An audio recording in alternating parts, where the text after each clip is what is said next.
for the good moisture we've received. So the Board of Education maintains a webpage on lewispalmer.org through which members of the public can find live streaming information and meeting records, as well as presentations and resources which will be reviewed and discussed during this meeting.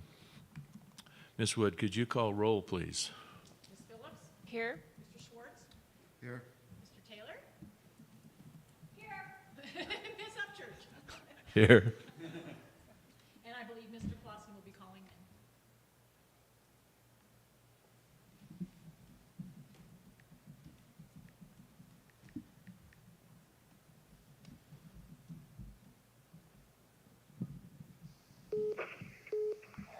Thanks for calling. This is Matt Clausen. Please. Hello, Matt. Can you hear us? I can. Thank you. Very good. Do you want to call Matt now? Mr. Clausen for attendance. Here. Excellent. You got that one right? 100%. I love it. So let's do our Pledge of Allegiance. Ron, would you mind leading us in the Pledge of Allegiance? The honor, thank you. Allegiance to the flag of the United States of America and to the republic for which it stands, one nation, under God, indivisible, with liberty and justice for all.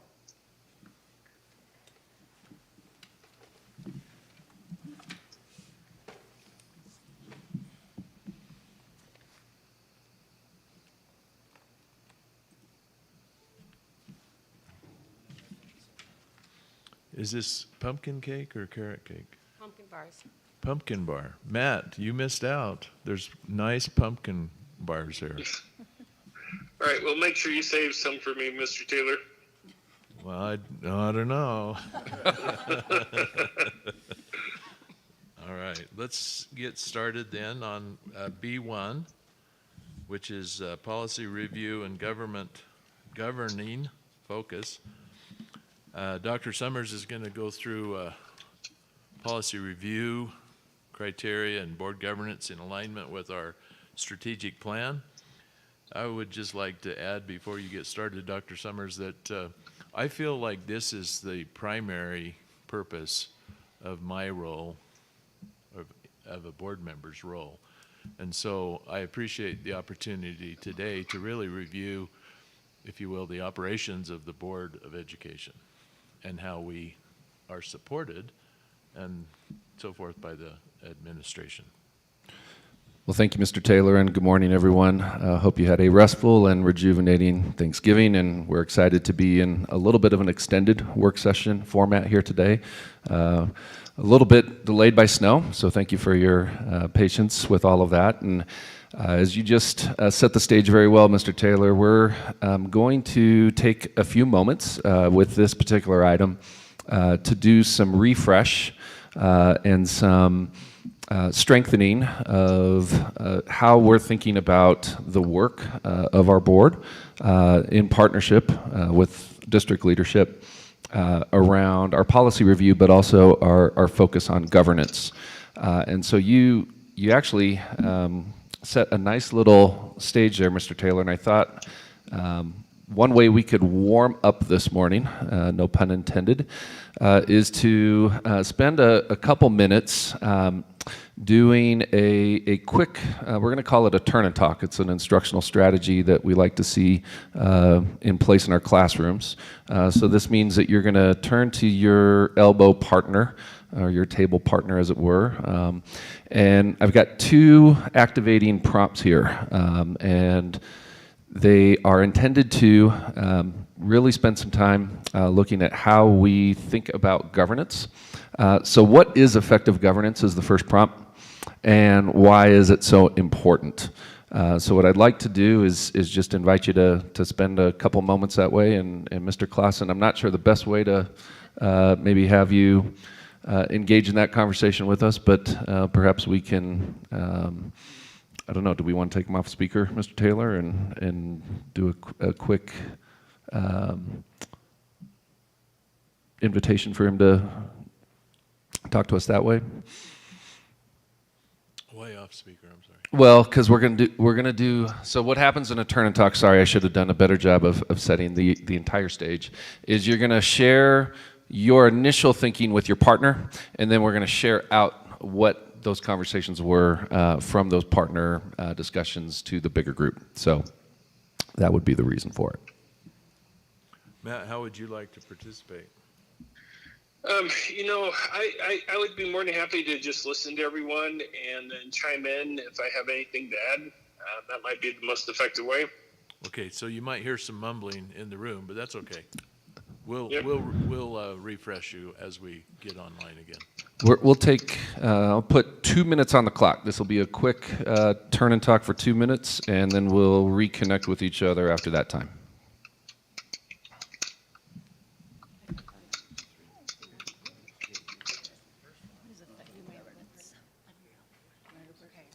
Is there a, should I, this one? This one? For me, effective governance is leadership, actually, and leadership through policy and leadership through empowering those that need to get done for the benefit of the system. I like the word empowering. I would agree with that. I think effective government does empower people to follow a clear priority or vision. So there's also some direction in that. But then it's providing that communication, letting the organization or the individuals in the organization do whatever they need to accomplish that. Right, yep, that's exactly what I would think of too. And I would think of the role in the form of board governance is setting that tone and precedence. And I would also argue agenda. Why is it so important? Sure, yeah. Yeah, I like that. One other piece I would add to it as well is also policy standpoint or from a board standpoint, the organization and the individuals in the organization provide that clarity. And we can stand just challenged or somebody doesn't like what we're doing governance to so Oh, I like that. to abide by. I didn't take notes, should have taken notes. Well, we talked about the power of governance, having the guidelines and the swim lanes set up, guidance, vision, allowing the system team to You guys need. Let's take 30 more seconds. Oh. 30 more seconds means it's good conversation. could be the goals to achieve the mission in a manner that's sustainable. It's important because it provides that broad scale shape. And it also driving for excellence, but it provides the coherence, direction, cost detection. I like that. Maybe in opposite order. Yep.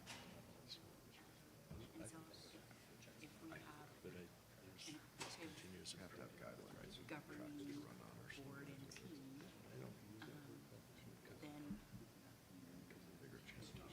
well, then I think staff Potential. But it's what it is. and her Highly agenda. What word did you use? Very good. that's a key piece to it. We have to mix the governance with the regulatory. Gosh, I love that slide. Yeah, little evolution in action. All right, take a few more seconds to wrap up your initial thoughts. Policy, I guess that's where the policy comes to be so important because that keeps the destruction. And Matt, I hope you have opened the B of E work session 1129 policy review and government focus. That's the slide we're looking at here. Okay, thank you. Okay, is there a partner group that would like to share out some of their conversation? Ms. Phillips. Sure, we could start. So we started with leadership. Effective governance is leadership that enables the organization to work effectively and efficiently and includes collaborative feedback loops. And then we talked about, you know, if you don't have effective governance, you would probably err toward either mayhem or at least at the very best lack of efficiency. And we talked about efficiency with regard to communication as an example. So the efficiency and the solid communication that can occur leads to people feeling respected and ultimately leads to people in the organization feeling valued. Excellent. Thank you very much. Is there another group that would like to share out? Sure, go ahead, Ms. Upchurch. We're going in counterclockwise fashion here. We talked about effective governance is providing that guidance and that leadership through policy that empowers others to work efficiently and to the benefit of a well-run organization. And it's important because it aids in that protection for those that are that you're leading, and it provides direction, which it ultimately ends with a good governance, ends with integrity and trust. Excellent. Appreciate that the comments thus far are focusing both a little bit on process as well as outcome of good governance. Chris, Brett, anything else you'd like to add? Yes, good morning. We also shared in a lot of the discussion and the points that have been made so far. We wanted to stress the ability to be anticipatory through an effective governance process, with the purpose being to define those processes for multiple situations that you might encumber or anticipate, while at the same time demonstrating agility, completeness, effectiveness, and making sure that we are staying targeted on that which is measurable, and what are we measuring, and be consistent across the things that we are measuring. But very, very similar to the comments that have been shared so far. Great, thank you. Mr. Schwartz or Ms. Wetstein? I'll start and Go for it. can jump in. We talked a lot about balance of the regulations that we have to manage in the public sector, and the responsibility of the board to understand that and hold district leadership accountable, but also then the balance of trust and the expectation that we are carrying out the work with integrity.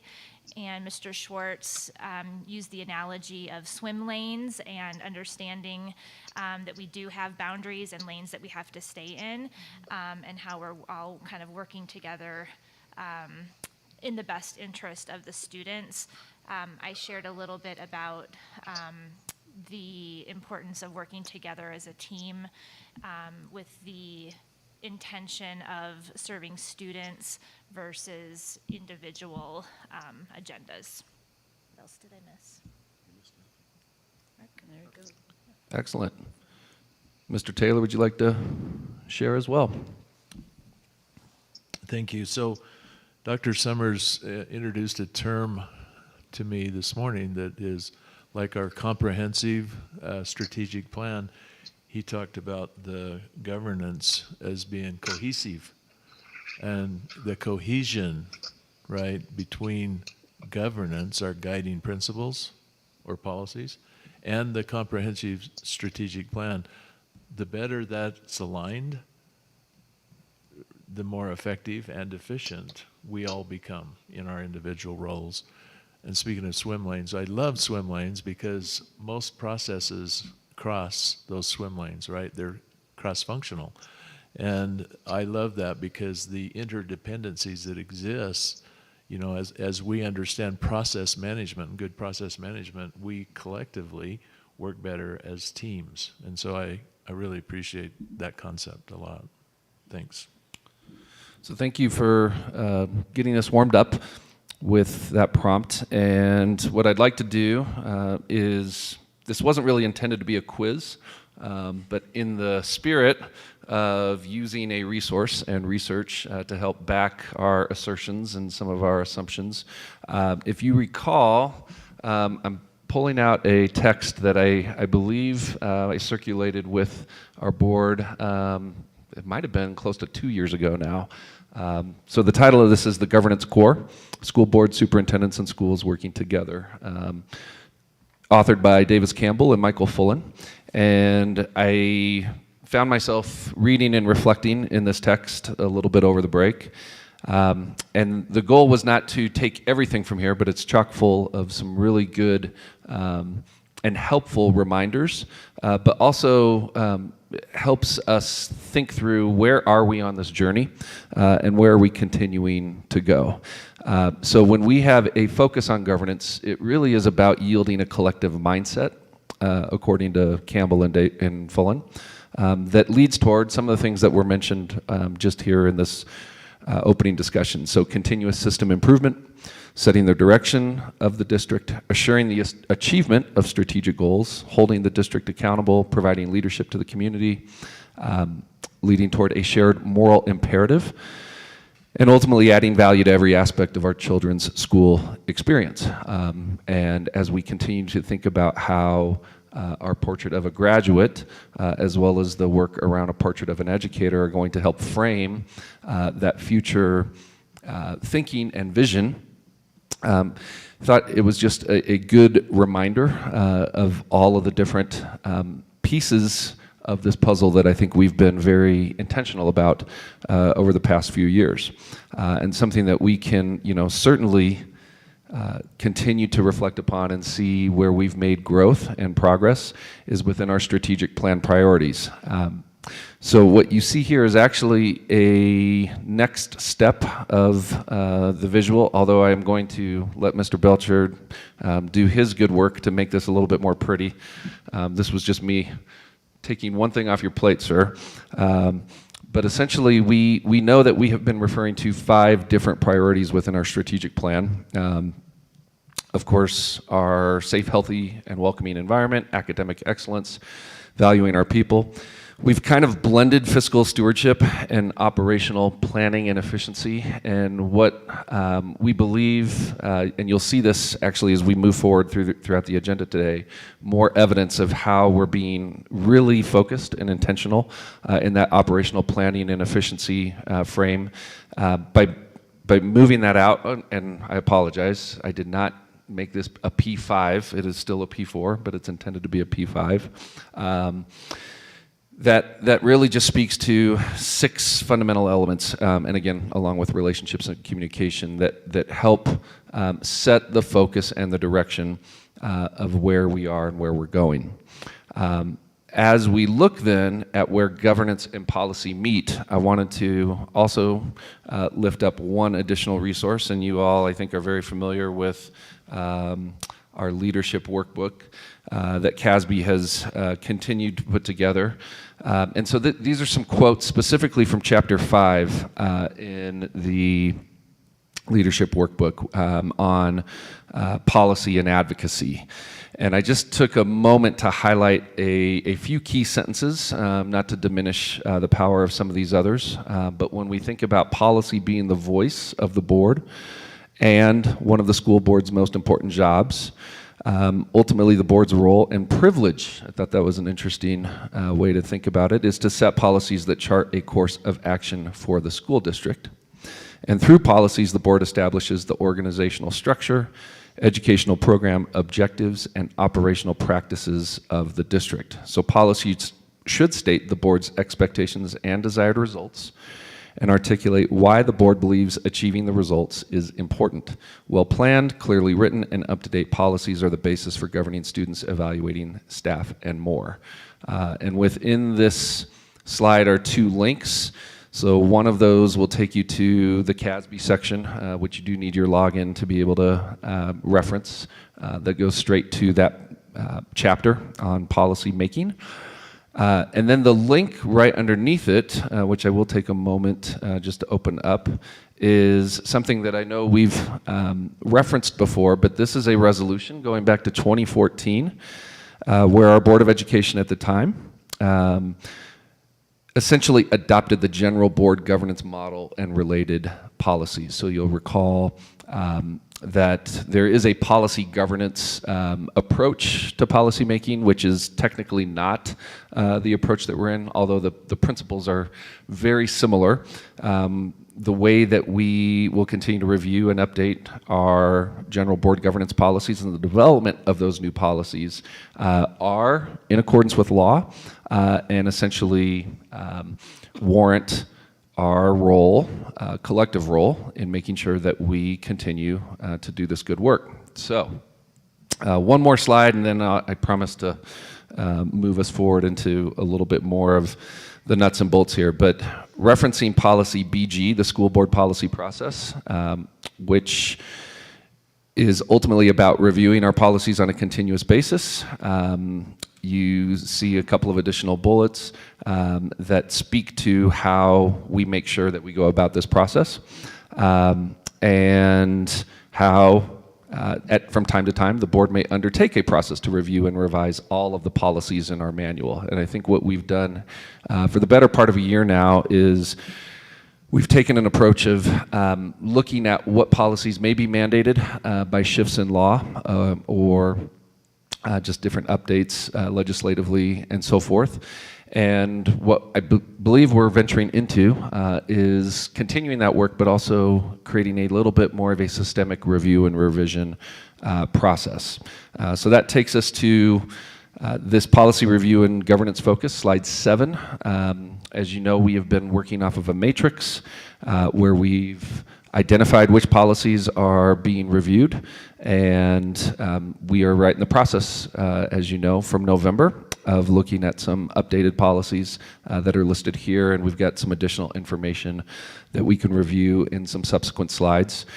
But we wanted to propose a little bit more of a systemic process starting now so that we can look at each of the sections of policy and not necessarily go into every single one for review. That takes quite a bit of time and coordinated effort. But to be able to call out which policies we think may benefit from some additional review, particularly in some cases where it's been some time since we've engaged in that process. So we're looking at doing sections A and B for the month of December. And what you see here are members of the executive team that would be taking a lead role in that effort. And then we've identified at least one board member, and we can certainly be flexible with this and add another or look at this in whatever way may benefit our ability to be a team and how we approach this moving forward from now and through the remainder of at least this school year. So to give you an idea of, actually let me jump ahead a slide and I'll come back to this process for stakeholder involvement here in a moment. So as I was reviewing section A, there were two policies that really kind of spoke as ones that we've not spent much time on recently. And that was AD, our school district mission, first adopted in 1975, which I think, if nothing else, just gives you an appreciation of how long some of these policies have been in place. But the last revision for this one was September 10th of 2015. And so the rationale for revision on this one would be a systemic review and revision update, and we would have considerations of our strategic plan priorities, as well as, if you recall, there were Board of Education goals that were adopted back in April of 2018, and we thought that it might be a good opportunity to spend some time in updating those consistent with where we're at with our strategic plan and so forth. There's also a school wellness policy that was first adopted in April of 2017, has not been revised as of yet, and in alignment with some work that's currently happening within a wellness committee, as well as additional updates to state law and other policies, that is one that would also stand to be reviewed. So those were two that came up at least within the scope of that conversation. And let me just pause there and say I didn't really see any in B that stood out as something that we needed to necessarily revise right away. But I wanted to certainly give us an opportunity to say, let's take a quick glance at those and see if there's any that we think would warrant some additional attention. And we can do that either live, or we could do that as a little bit of a homework assignment. So again, I will just pause and get some thinking and some feedback based on what we've presented thus far.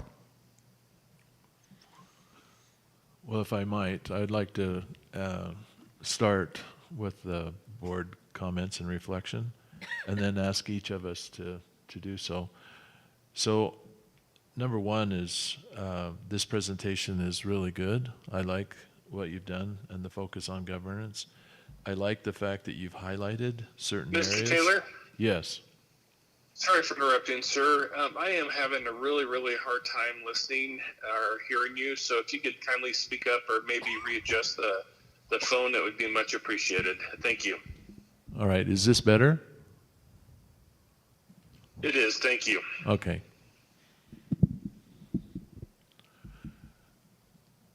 I like the strategic priorities, the plan, the 6 points of priority. And it does seem to be holistic now, right? It covers everything.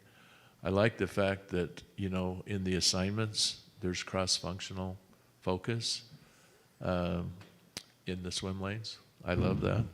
In the where policy governance and policy meet, I appreciate the yellow highlights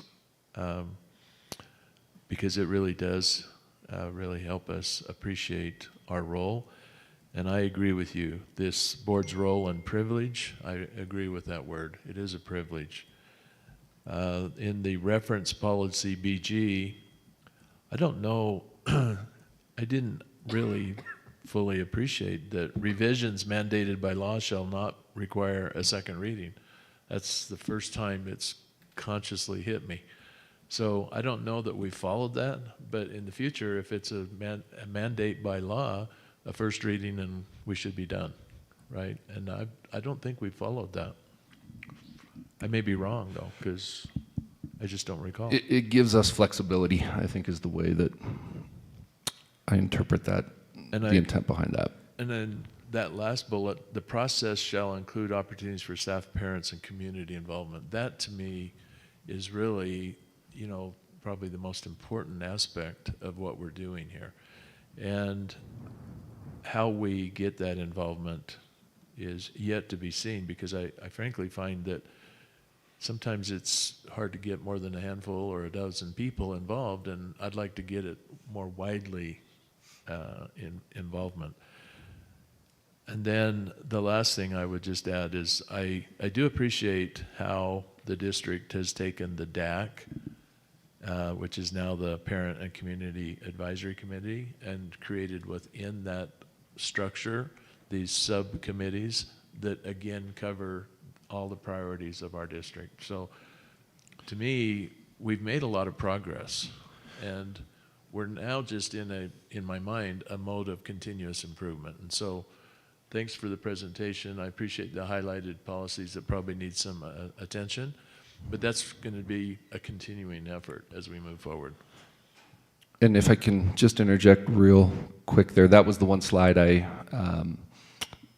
sort of glossed over, was that potential process for stakeholder involvement being something that could be embedded into a lot of our committee work. So that was the intent of this slide, is to share the current active committees, and then we can kind of spell out a little bit more of what the process may look like within each of those. Excellent. Ron, any thoughts or comments? I guess my only reflection would be it's healthy to do this periodically to make sure that the policies that are in place are effective versus outmoded. So I think we spoke about this, 18 months ago during a retreat when it was really the primary topic. So my question is there a way we can just make this systemic and every 36 to 60 months, whatever the right window is, to go through this process? It's arduous, it's a little painful, but it's probably really valuable because if one or two things come up over the course of a school year that impact students, parents, staff, or our facilities, it's worth it. That's another good opportunity to encourage you when you have a moment. The goal wasn't to do all of this within the scope of today, but actually in the leadership workbook, which I just happened to open up to this exact page, pages 64 and 65, are important questions to ask in the policy adoption process. And there are 12 really good questions which we can put in front of us as we're working through this process to be really reflective of that work. Yep. So that brings up a point. I had a follow-on question.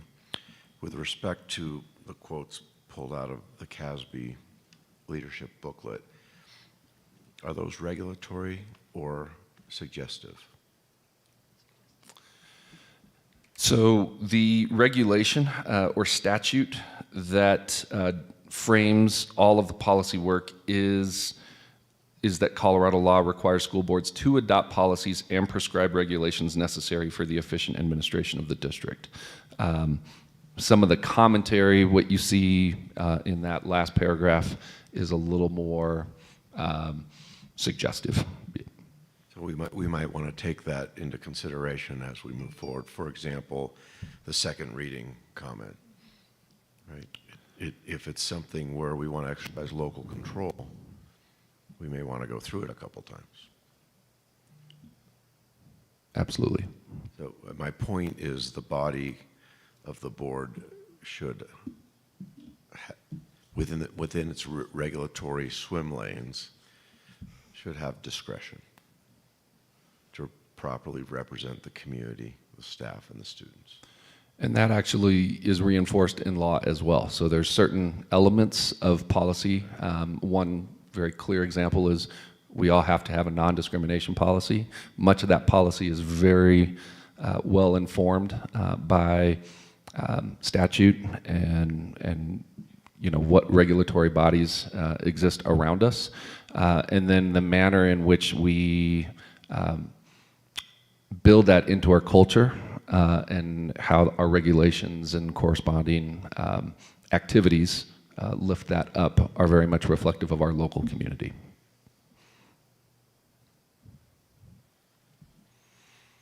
And Ron, just to build on what you were saying, those comments, it said, you know, before the one that's highlighted that says process shall include opportunities for parents, staff, et cetera. Before that, just before that, it says, at our discretion, we could use an outside facilitator, but you know, we pretty much rely on Casey to do this, and I think he's doing a great job. But you know, that's an area where it's maybe suggestive or how they train, et cetera. But locally, we can do what works best for us.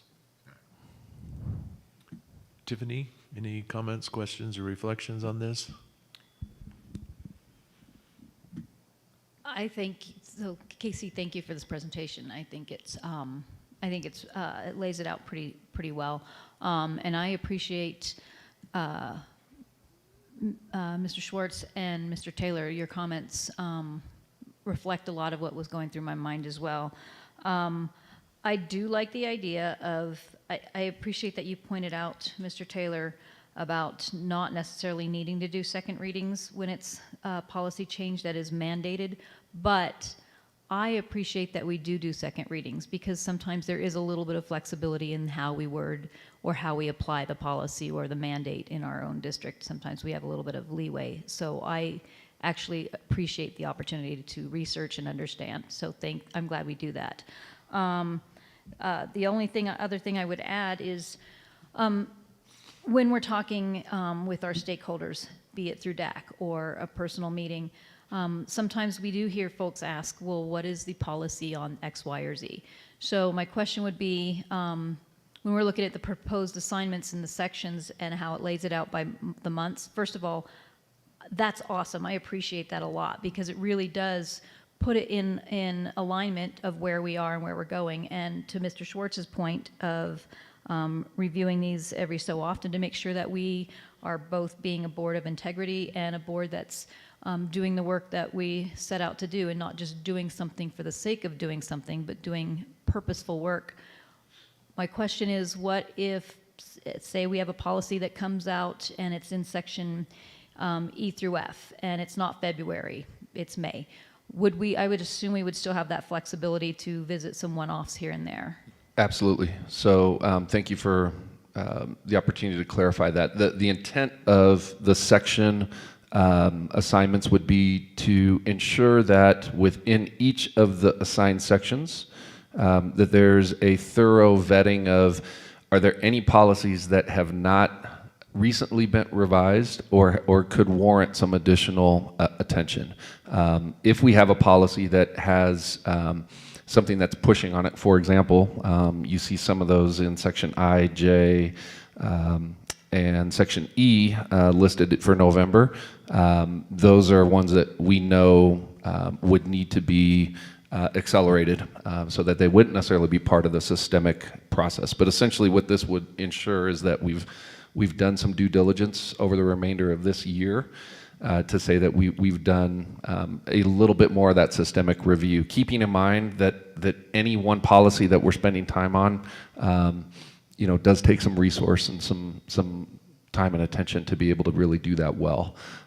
So for example, even in section A, we didn't take the privilege as of yet to introduce a new draft policy, but we could envision a review of AD included in the December board meeting.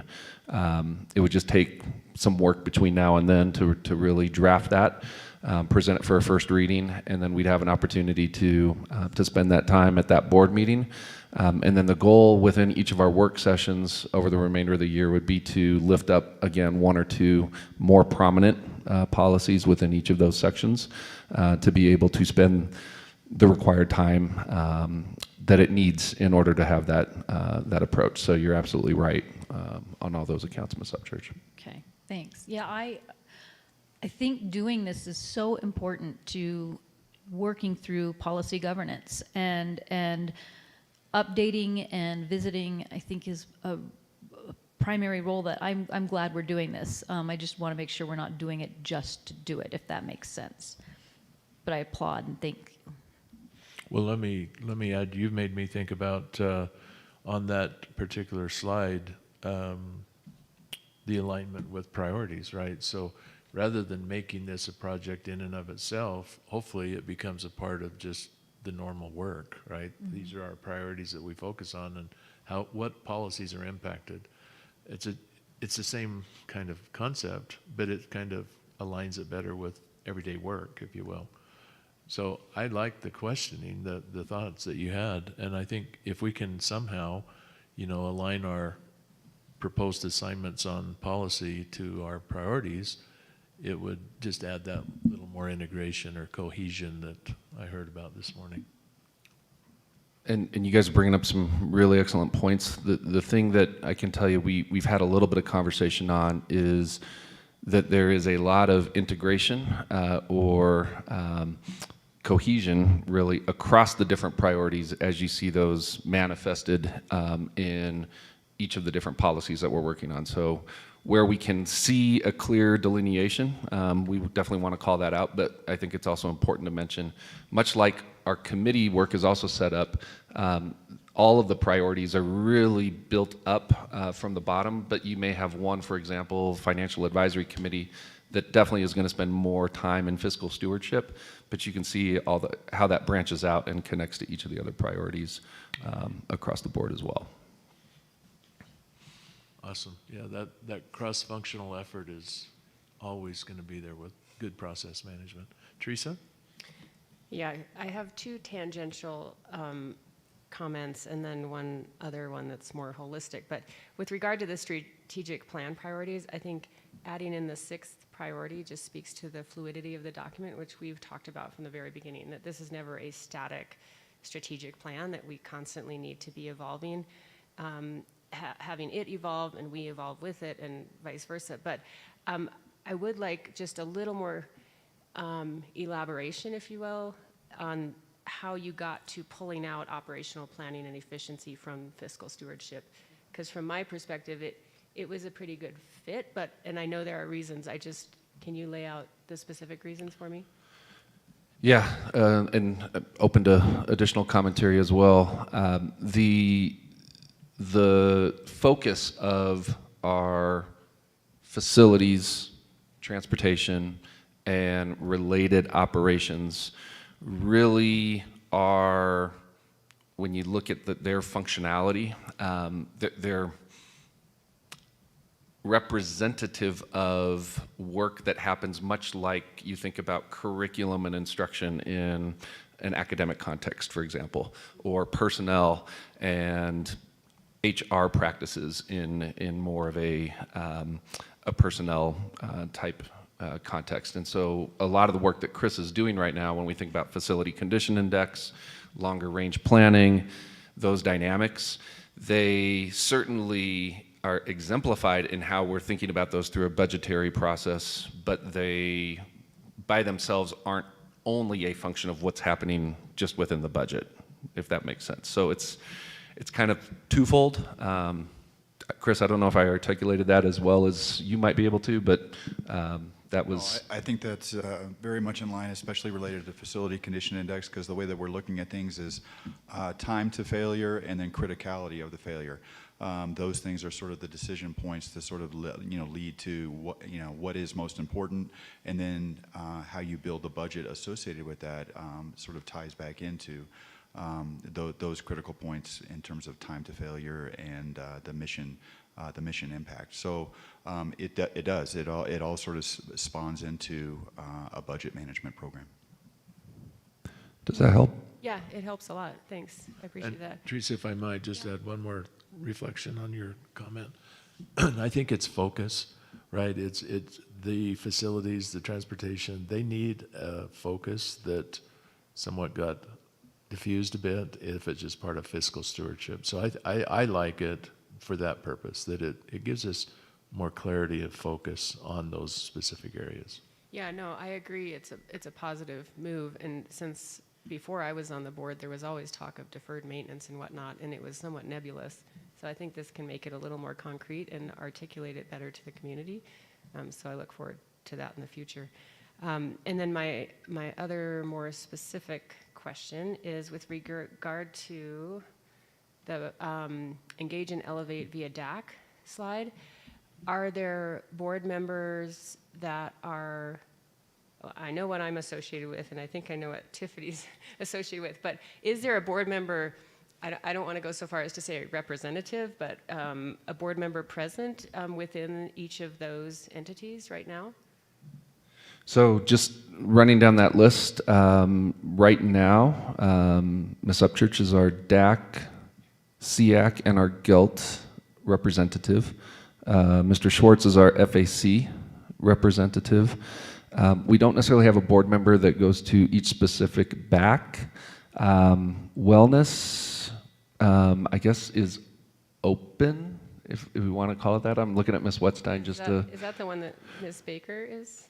No, I'm on that. Oh, you are. So, Ms. Phillips, you are a representative. Thank you. That's awesome. Clarify. Thank you. And then our staff collaboration committee, we would certainly be open to any board member who has the opportunity to drop in. Being that that's a little bit more of a staff-only focused group, I don't know, Mr. Ridgway, do you have any other comments you want to add to that? No, I think it'd be good to have a board representation at that meeting, again, because what we're trying to shortcut conversation, right? Let's get conversation, from the field, with administration and with a representative of the board. I think would be good too, to hear that firsthand, those firsthand conversations, those firsthand observations that come from them. So. Great question. And Go ahead. And I'd be interested to know what the other board members think of us. You know, I think it's a great opportunity for us as leaders to be present in these meetings, or, you know, as best we can. Absolutely. But maybe we don't need to go to like an assignment function, but Well, the some coverage communication about who's involved. I think you make a good point, and I was going to add, so Tiffany's got 50% of it covered, and so We volunteer her for the balance. I actually don't attend the GELT ones. I didn't know I was assigned to that me one. as well. Oh, I'm sorry. But I will happily go. I do DAC and SEAC and the Preschool Advisory Committee. But also I wanted to add that for the building accountability and advisory committees, at the beginning of the school year, the last 2 months, I've attended all but one building's back meetings. And I would encourage each of us to try to make an effort to attend some PTO and back meetings in the different buildings throughout the school year as well. And I think that having that schedule is a good idea so that we know when they are and when they take place. And so coming back to Teresa's first, comment was, are we or should we be? And I think that what I'm hearing is we probably should be. And if it's by assignment, then I can show up, right? Or any of us can show up because we know. So I think formalizing it's a good idea. That's my reflection on Teresa's comment. Do we all generally agree with that we should formalize the? Sure, and I would just add, is this comprehensive? Tiffany just added a couple other Right. committees, so I want to make sure this is a comprehensive list before we do that. I can speak to the preschool advisory committee. While we currently are required to have that committee in place, not necessarily under the umbrella of DAC, it is in accordance with our Colorado preschool program funds, and that is all under revision moving towards universal preschool next year. And so we intentionally did not bring that under the umbrella of DAC this year, as that will likely be work outside of the district moving forward. However, we can always revisit that once we know more about how this new legislation will affect us. Mm-hmm. I'm happy to answer questions as best I can about that. And then outside of that, that's important context, I think. Are there any other committees that we're missing right now? And I would add our long-range facilities committee has been not currently meeting, but that will be something that will be brought back into focus, I would imagine, probably sometime next year, spring of next year. Well, I don't know that we've ever had this, but do we have a community engagement or the Elevate and Lift or the communications? Is there a committee that's designed to help improve our interaction in the community? I don't know that it exists or not. Oh, unique to just communication itself? Essentially. We're in early conversation about potentially establishing something like that, but it would merit further discussion. To my knowledge, it's not existed in the past, although we have had key groups of collaborators come together, but it's never been formalized into a committee, so to speak. And I think as a leadership team, we did talk about the DAC overall as being that umbrella of all the priorities. Yep. Not specifically communication, but communication and relationships being part of that. And we have from time to time, we have one-off committees that work on a specific project, like the start time committee or the calendar committee or every now and then a curriculum review committee. So those are all one-offs. Those aren't constants throughout the school year. Or ad hoc, yep. Yeah. Did we have a community leadership group that used to meet here in Big Red? And I don't know if we've done that since COVID. So that's another item that we are interested in pursuing. I forget what they were called. Was it? This was prior to my tenure, so I think I only heard about it after I arrived. But it was like 38 Leadership 38 or something like that. 38 leads Yeah. or something like And that. and I don't know that in of itself was a committee as much as it was just a series of community engagement sessions with the intent of speaking to all of the essential functions of the district and creating some opportunities for folks to get involved. So not sure that would necessarily rise to the level of actual committee work.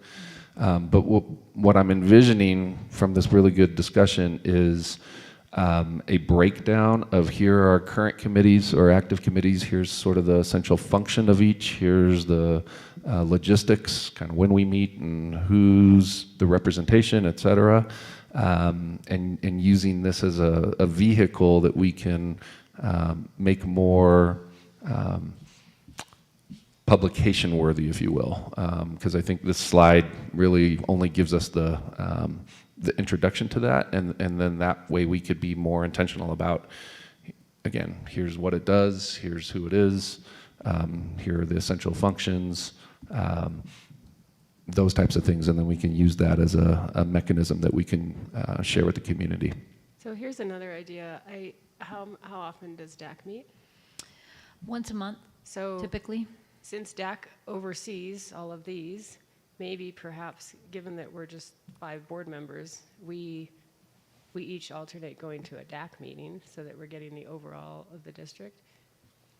I'm just concerned, like if other committees are formed or others, are sort of on pause, we'd have to be very current and very aware month by month about what's going on, and that may not be as functional as just board members covering DAC meetings. And I think 2 or more, right? I mean, Sure. I don't know that it's limited to 1 at a DAC meeting either. So just, And just a word of caution, because I think when we say the DAC is the oversight, I'm not sure that that's actually the best way to describe it. They're a little bit of an umbrella group in that they cover multiple different pieces and parts of what's built into statute, but they're not necessarily a group that other groups are reporting to per se. But there's some coherence and there's some alignment opportunities that exist within that. So, and one example of that, and I'm just going to use this as a chance to plant a seed. The Financial Advisory Committee, we see as integral to the functions of a lot of different committees, but we also think it warrants being, the representation should be something that really allows that group to be an oversight committee, or Brett, how do you like to term it? More of a... It's a conversation committee, I think, in my mind, and just leveraging the formality that DAC presents as a way to make sure that there is some formality to how that is organized and how that is run. And so I think I appreciate what you're saying. It's not for the Financial Advisory Committee to report per se to DAC. It's still a board committee, but having it housed within the umbrella of DAC so that it can benefit from the structure of the DAC existence, I think is kind of what I'm searching or looking to accomplish with that. well, and to me, it comes back to community engagement too. I think we have reasonably good community engagement with DAC, and hopefully we can with these other committees as well. One thing I would still come back to is if we could identify the priorities. I'll use the Schneider Electric contract as an example. It was mostly for facilities, right? Savings on energy consumption. However, it affected priorities 1, 4, and there was another one, I can't remember. But the point being is each one of these groups may have more than one priority they focus on, but it would be good to always keep that alignment in place, I think, just so that how it fits the overall strategic plan. And I've appreciated, because sometimes remotely I'll attend one of these meetings, and I appreciate we're at a particular building and they've aligned almost perfectly to the strategic plan, and that to me is a good sign. Yeah, it's something we've started doing in the DAC this year, and I appreciate Ms. Letstein for this, is the subcommittees of the DAC at each DAC meeting report out to the membership of the DAC to give them an update on what the committee's been working on. And I think that really helps with the cohesiveness of that vision and that strategic plan. And there are mandated requirements to reports during the DAC meetings. For example, special education has to do a report, gifted education does a report.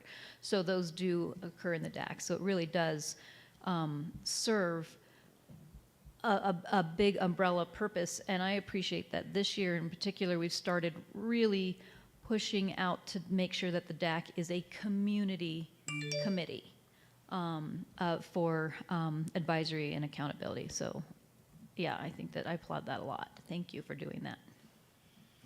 And just a question about board membership being represented at these various committees. Since it is an accountability committee, does it make sense that the board is actually a part of that?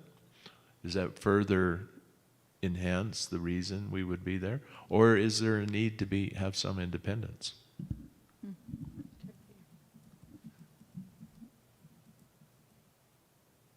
Okay, I turned my microphone on. You know, I think the presence is a liaison presence, and that's the important nuance to it, right? It's not membership of the committee, and it's not driving the agenda of the committee, but it is that liaison role, that communication pipeline that you want to have open with the DAC, the PCAC, or whatever it's going to be. But so it's important to just keep that in mind, to recognize that's the limit, right? That's the line that we go up to, but we don't want to cross. That's an excellent distinction, because that's exactly what my thought was, is if we attend, we're not there as a part of the committee. We're there as a liaison, a representative from the Board of Education. Much like, Tiffany, I know you've been to Monument Academy's board meetings, and you don't participate in their board meeting, you're a liaison, and you may even give a report out of something, but it's as a liaison. Right. And I think all of us just need to make sure we understand that it's not part of corporate governance. Right. So actually, in light of policy, there is a policy, BDF, that speaks to advisory committees and their role and their function. And this is another one that was last revised in 2015. So what I'm going to recommend is we take the bulk of this discussion, put some additional information or updates to this policy so that we can bring it into clearer focus. And it speaks to much of what we're talking about here. And I won't read the whole policy here for you, but there's board-appointed advisory committees, there's school and district-level advisory committees that are required under federal and state programs, and there's community groups. And there's a statement about appointments of citizens to advisory committees and how those are approved and so forth. So I think it would be worth some additional deep dive. I don't know that we want to do all of that right here, but I think we've got a good enough start with some of this feedback to put a proposal on the table for your consideration. Yeah, I appreciate that. And we'll just wait to hear more. Perfect. Yeah, I think we can have a pretty good starting point by the December meeting, so that'll give us some good momentum to clarify this. And then when's our next DAC meeting? January 10th. Okay. And I will just add that we have 6 total DAC meetings. We do not meet in December or May. Okay, so that might give us an opportunity to bring that proposal forth to the DAC following our December meeting and making sure that we have some good updates included. So I was going to give Matt a chance to comment as well, because I appreciate everyone's comments and participation in this. I think it's very wholesome and good for us to have these conversations. I think we will walk the talk. Casey, I appreciate where you went with that. It's like the way it should be. But Matt had a previous engagement at 10, so he had to drop off. So I just want you all to be aware of that. Well, I actually have one more reflection, if I may. So with regard to the strategic plan priorities and policy governance, I know we have a matrix set up where and I'm assuming we'll continue that. What came to mind during your presentation, Dr. Summers, was the last bullet point from the governance core that you shared, the adding value to every aspect of our children's school experience. So I think very easily we as a board could, or any board can, get into the weeds of policy and forget that we have the value as it pertains to every student, Right. or every student every day. And so as much as, and then when I was listening to Tiffany and Chris and you speak right before I started, I think that the value, therein lies the value of that cohesive element, and the more cohesive we can be, then the less of a gap we have between our policy and how it affects our children. And so I didn't know, it's just a thought question, not to necessarily be conversed right now or in conversation right now, but is there a way we could add to the matrix what the value is to every student? Yes, and just to echo what I was mentioning earlier about those important questions to ask in a policy adoption process or revision, one of the top questions, the number one question within the CASB manual is how does the policy advance the best educational interests of all students? Yes. So Always. using that as our guiding principle of the principles and our North Star, if you will, I think is very well said, Ms. Phillips. Great, thank you. Yep. So I have one quick question, and I think, Amber, did you need to do anything in regards to, I'm sorry, there was a policy slide here, IHCDA? My intention was to inform the board that we'll be bringing policy revisions forward at the December regular meeting. I had not intended to provide a presentation today, but you do have the red line version in board docs for your review, and these proposed changes that I'll bring forward are due to legislative requirements. And then, Mr. Frampton, you also had, I think, some edits. Do you want to just speak to that very generally at this point? Or? Yeah, absolutely. So there are no surprises in our December meeting. We've put out JFBA and JFBB for comment. Jim Taylor, who is our district registrar, has gone through those with a fine-tooth comb and has found some redundancy on the top of page 3 where we talk about the grounds for denial of admission. That's clearly stated in our regulation, and it's not needed in the actual policy, so we're going to pull that back out so we don't have redundancy. So when you see the final the final copy for vote, we will have pulled that out, and that's why. Any questions about either of those? Brett, did you have something else? I'm a new guy still, and so I was going back and looking at that policy AD, I think it was, the mission. Yes. And so has it already been talked about, the statutory requirement to include safety in that? We have not talked about it in this setting yet, but yes, that is something that is fundamental. Right. Yeah. Okay. Yeah. So my first read is like, oh, this doesn't meet statute. They're actually, so it's interesting. We have kind of two different mission statements, and so the one that is not currently in policy but is kind of a historical mission does have that reference to safety. So depending on which version you look at, we're actually in compliance. But it stands to update it, to be updated and more consistent. Yeah. Get it formalized if it's more Correct. informal, then we get it formalized. Yeah. Correct. Okay. And what I would envision in light of the fact that we want to at least get a first reading in December is that we'll have some purposeful process for feedback that's going to be looped in, whether it be through DAC or some other channel. It's going to be important that we don't just look at that as a rubber stamp. And as a matter of fact, I think it could potentially align to some of the work that's happening with Portrait of a Graduate as well, which may push the official approval off by another month or so, because I think we're going to have a pretty good draft of that by, what did we say we were going to? We're working on it through December and into January, And so I don't think we have an official date yet, as those next level committees will be coming together to Okay. do the next work.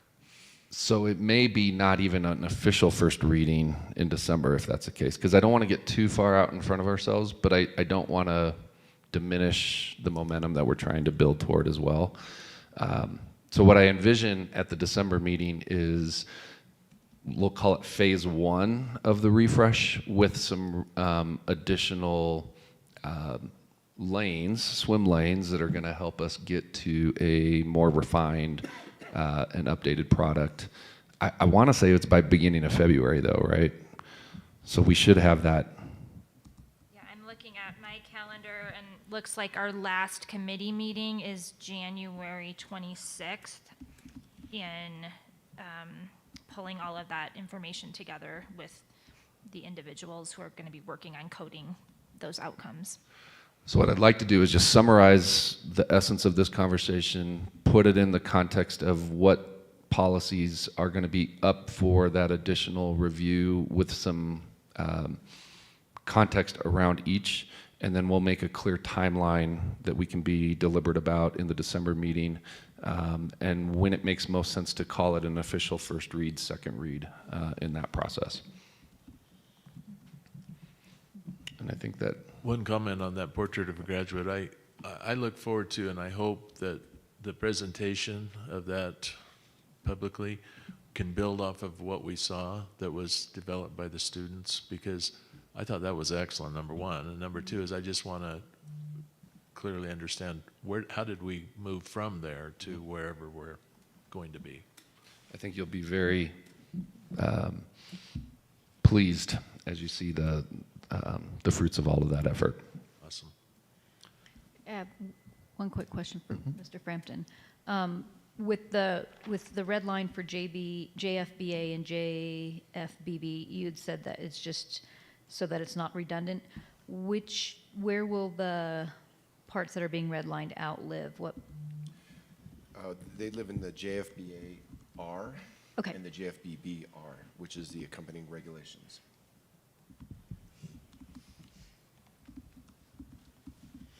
Okay, any other questions on this agenda item? Comments? If not, let's move on to B2, preview staff and family draft survey. Ms. Wetstein, I think you're going to lead us in this. I will kick this off, and I'll welcome any collaboration from the team, because this has certainly been a team effort. The Thursday prior to Thanksgiving break, we held a staff and community virtual meeting to solicit input into questions that may be valuable to include in this staff and community survey, specifically related to our school year calendar.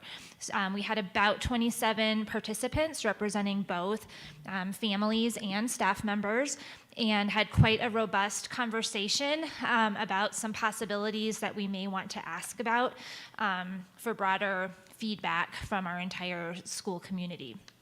You'll also notice in the draft survey that we've included some questions just generally about how we might think innovatively given the results of our November election. So we'll give you a moment to look through some of those questions. You may be able to zoom in online at these questions if they're too small to read on the handout. But we welcome, this is a draft at this point. We would like to share this out with our staff and families here in the next week or so, but we would welcome any feedback you may have.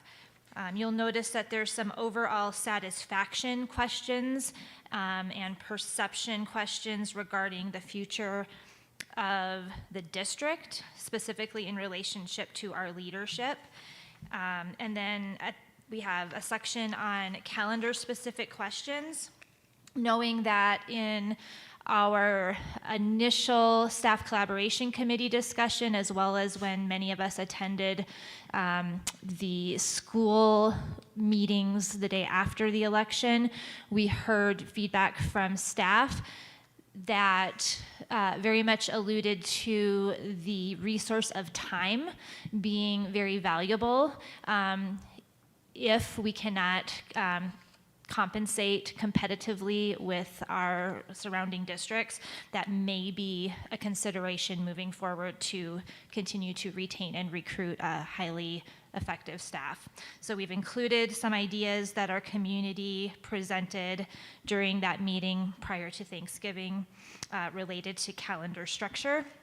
And then at the end of the survey, we've included just some open-ended opportunities for families and staff to provide any other ideas or suggestions that they may have to help us continue to support a great culture for students and staff and families. I'll open it up to, and Mark helped quite a bit in the generation of this survey, and Misty also attended the meeting prior to break. So anyone who'd like to jump in with additional, and Tiffany was there as well. So anyone who'd like to jump in, please do so.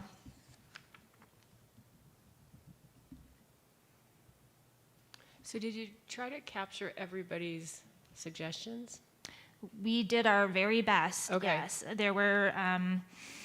I would say the themes were around considering a 4 or a hybrid 4 or 5 day work week, which may or may not include additional planning time for staff. There was quite a bit of conversation around, should we have a very traditional school year calendar. Would it be beneficial to consider an earlier start date and a later end date with more frequent breaks throughout the year, which may be beneficial for both staff and families. We had conversations about the length of the school day versus shorter school days. So we did try our very best to capture all of those suggestions within this survey. Yeah, I appreciate that. I'm just looking at 2 questions, and I know they're not numbered, but they both have parentheses with a note. So one is, would you be supportive of shorter school days in terms of hours with more total school days? And it says, note, this creates potential additional expenditures, ... Do we need the note in there? It seems a little directional in the survey. That's my only concern. I'd really like people's feedback. I know it's informative, but I also feel like it can edge toward a bias. Yeah, we want to avoid a bias if at all possible, and we wanted people to be completely informed on consequences of various aspects. Right, and I know that's a balance. It's a balance, right? so completely open to direction there. One thing we did discuss was an initial survey launch with then a follow-up survey based on themes that emerged from this initial survey. So a possibility might be that we add that additional context as a follow-up, depending on the results of the initial survey. To me Does that make personally, sense? that would make more sense, but I don't know what others have. I haven't had much of a chance to provide any direct input, so that's my initial reaction as well. Plus, it's very vague in the sense of potential additional expenditures or potential additional cost savings. Unless and until we have a number that I think can make that more tangible, I think it might be worth just leaving it out, at least for this first. I think that makes a lot of sense. And Brett, do you have thoughts on that too? Because that, I mean, all of that would be a lot of if-then sort of scenario planning, which would require quite a bit of legwork, right, to spell all that out. Right, to get more specific, but I think I personally liked the connection to say as a little bit of a more informed decision, or that, hey, this isn't just about longer school days. There are secondary effects and tertiary effects that I think probably would be important to consider when answering the question. I agree with that too. That's where the balance comes in. I'm wondering if part of it is the wording.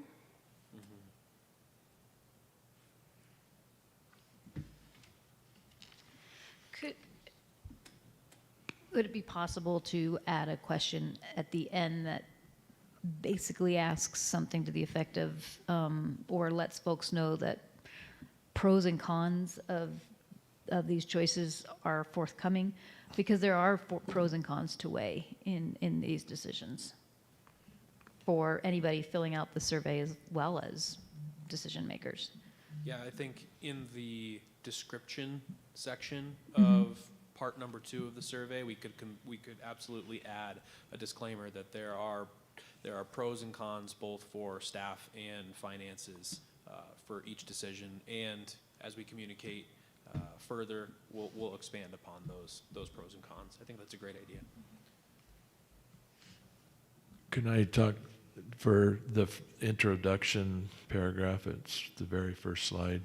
It says, we at D38 seek to develop next steps forward to help value the time of our teachers and support staff, as well as identify potential innovative solutions to help generate additional funding, or you might want to put the word to compensate our team. And so that's the introduction, but part of my dilemma here is we've got open-ended questions at the end. Well, do we know what's even possible? And so I guess part of open-ended questions are difficult because what is practical? What can we do? And there's nothing in here that informs of these options, right? What options? It doesn't have any. So rather than just have an open-ended about innovative solutions to help generate additional funding, it might be wise to include what are realistic options. And then of those options, have them comment, if that's possible. Like sales tax, as an example. I heard that at one of our meetings somewhere along the way. Is that a possibility? Is it real? Or is it just interesting discussion? So part of the open-ended questions, I think if they were guided to help us understand what realistically could happen, it might be helpful. I mean, I've heard people talk about, well, maybe we should just combine all of the 13 school districts in El Paso County into one El Paso County school district similar to Douglas County, because that would save money, and that savings could be then passed on to teachers. It's outside of the box a little bit. Is it possible? Probably not. Is it? I don't know, right? But at least it's something that could be done if everybody agreed to it, right? With an open-ended question, when you're looking for innovative solutions, I think we have to give them some context of what's possible.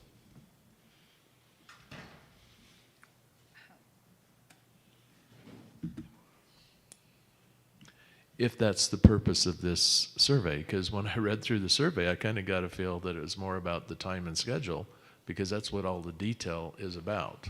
It's not really about that issue, it appears. So The time and schedule is probably 1A for this survey, and we know that there's a desire in our community, in our staff circles, in our parent groups to provide some of that. You should explore this, or you should explore that, and we don't desire to steer that quite yet, as I don't know that we do know all that's possible quite yet.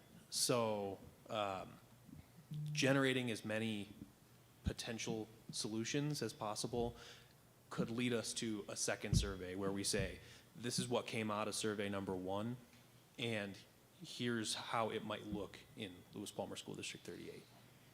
Well, that's a pretty good outcome if we get there.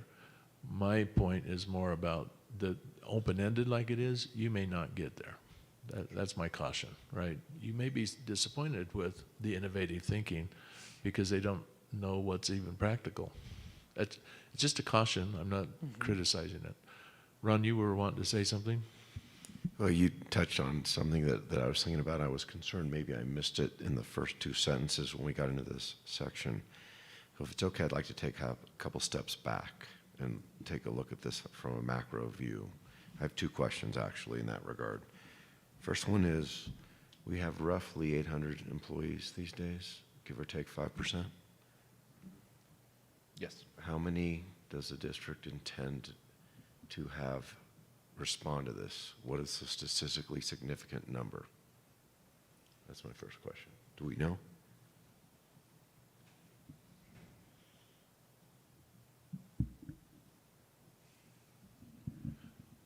Well, this isn't limited to staff, is it? No. Well, it says family and staff, so that, We- I was going to ask to clarify that as Yeah, well. we can disaggregate it. We have demographic questions related to whether folks represent staff, families, or both, as well as student voice. Okay, so question still stands. What's the number? This isn't an answer, but I'll just say we were pleased with about 100 people responding to our family survey. Those are members of the community or employees? Employees, so 100 Okay. out of 800. So is 1/8, which is roughly, what, 12 to 13%? Thank you. Thank you. No fair playing the new guy card anymore. Okay. Is 12.5432% statistically significant enough for what we're trying to achieve here?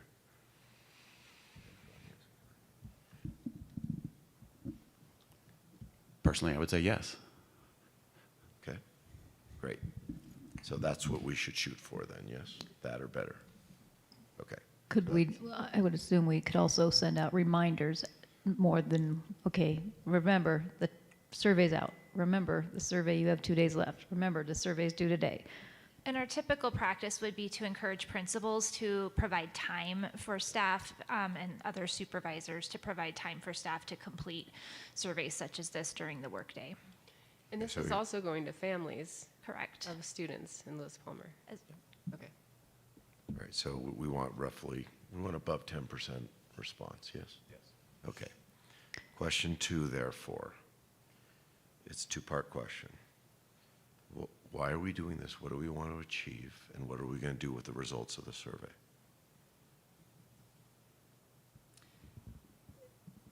So, as I mentioned earlier, we have heard anecdotally from our staff that they value time, both time with their families and also time to prepare for instruction. So we want to really hone in on the feedback that we get from both staff and families related to the calendar questions. But then we also, and this is to elaborate on Ms. Phillips' question, I think we're looking at, and Mr. Taylor as well, we are wanting to identify themes that may emerge within those suggestions that families and staff provide so that then we can further research those options and follow up for additional feedback on whether some of those suggestions may be viable options, either to improve culture or to find additional funds for compensation. And do we have agreement that MA is going to use this same survey in their staff and families? No, that was not part of our conversation. As So on the macro level, aren't we doing this so that we can find direction with regard to staff compensation, not just with regard to dollars, but with regard to the currency of time and their quality of work environment in relation to the most recent MLO failing? yes. Is that accurate? Okay. And then what we will do with the results is hopefully pave a way forward that is hopefully adequate enough that we will retain the teachers that we have and possibly create a more positive hiring environment. But feel free to edit. I'm just trying to speak to Ron's question. Yeah, I'll say it as bluntly as I can. I think this may be one of the primary methods we have right now to retain as many staff as we possibly can for the next hiring season, or for next year and beyond.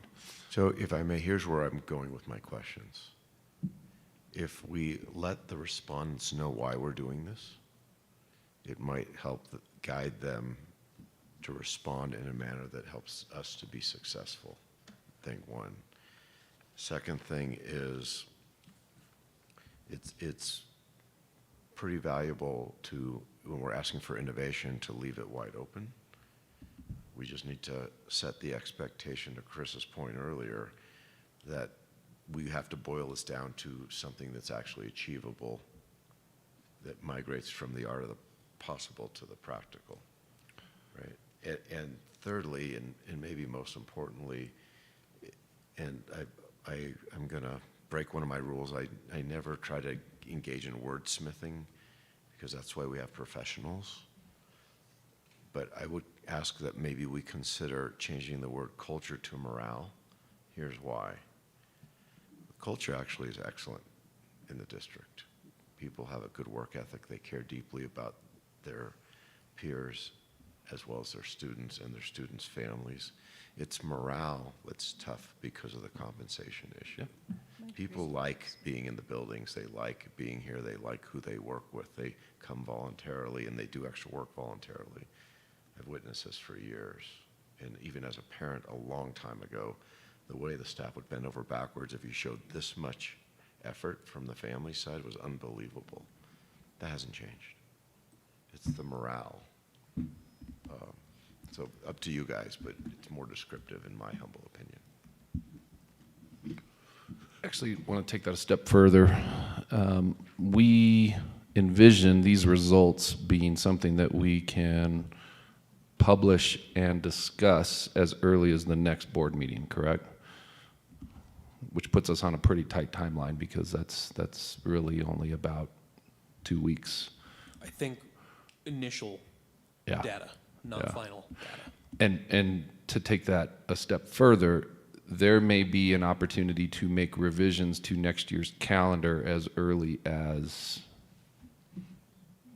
the following month or the following, right? I mean, we're talking about possibilities for the 23-24 school year calendar. Even though that has been preliminarily adopted, there may be recommendations that could emanate from the feedback that we would consider over the next, over the next 4 to 6 weeks. When's the true deadline to solidify that calendar?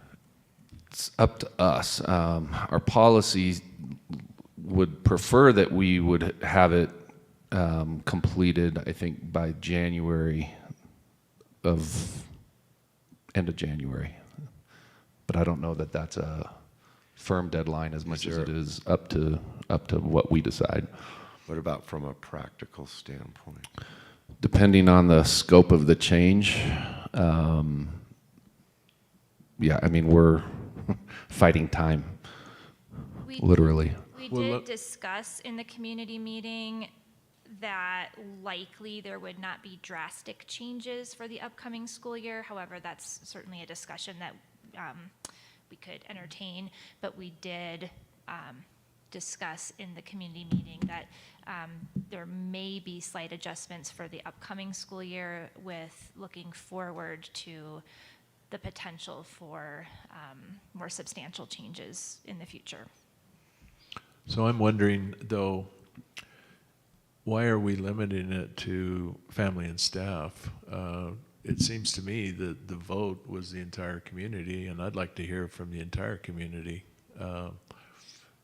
Is that not practical, or is there a reason that we've limited it? We haven't limited it. We intend to send it to families and staff, but we would post it on the website, or what other avenues the community would be able to participate as well. And correct me if I'm wrong, but in terms of calendar impact, the primary stakeholders are really staff and families, whereas the bigger, broader ideas and solutions definitely are more encompassing of the whole community. I understand that, and that's why it's a little ambiguous to me, and that is, are we trying to figure out the calendar, or are we trying to figure out compensation? And I know time is one element of compensation, but what are we really after here? And if this is post-election, I feel like we're asking about compensation as a whole.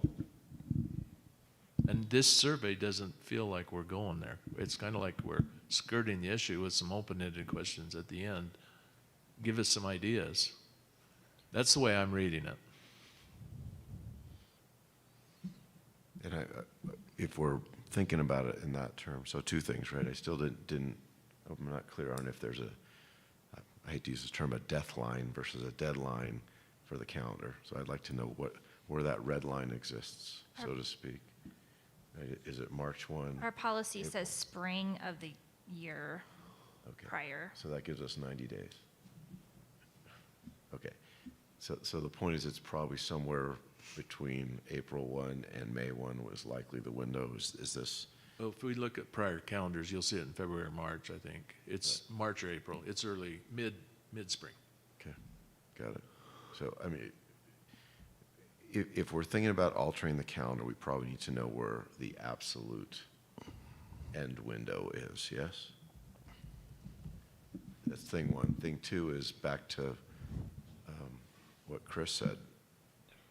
Survey's wonderful, by the way.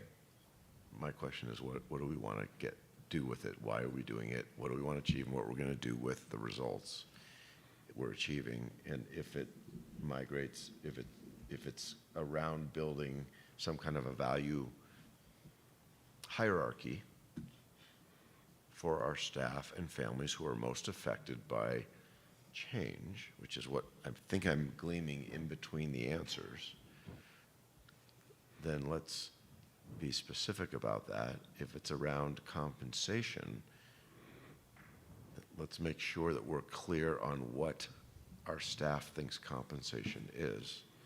More back to my question in our last meeting. Are they going after a raw number, or are they going after a hierarchical percent versus their peers? Very different. These are very, very different things. Very, very different things. And I'm concerned in a bunch of ways that we make sure that we allow the staff to tell us where the value hierarchy is versus us suggesting to them what their values are. And it's a huge, huge difference if they say, look, we want to get the mean at 54,000, period, end of story, versus we want to be at the 53rd percentile. Then they find out the 53rd percentile is $41,000 and everything hits the fan again.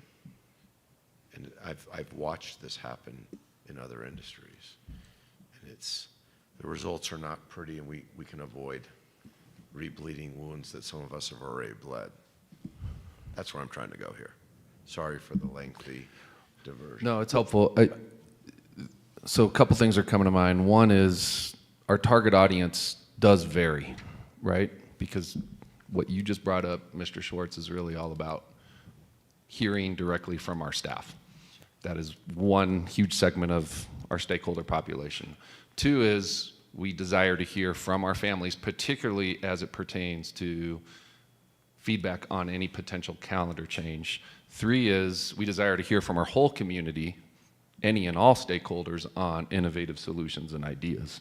And I'm wondering, not to make this like too many different surveys, but do we have 3 different surveys with those 3 purposes in mind? Because what we ask our staff, what we hear back from them, what we're hearing from our families, as well as what we hear from the community, really create 3 different buckets.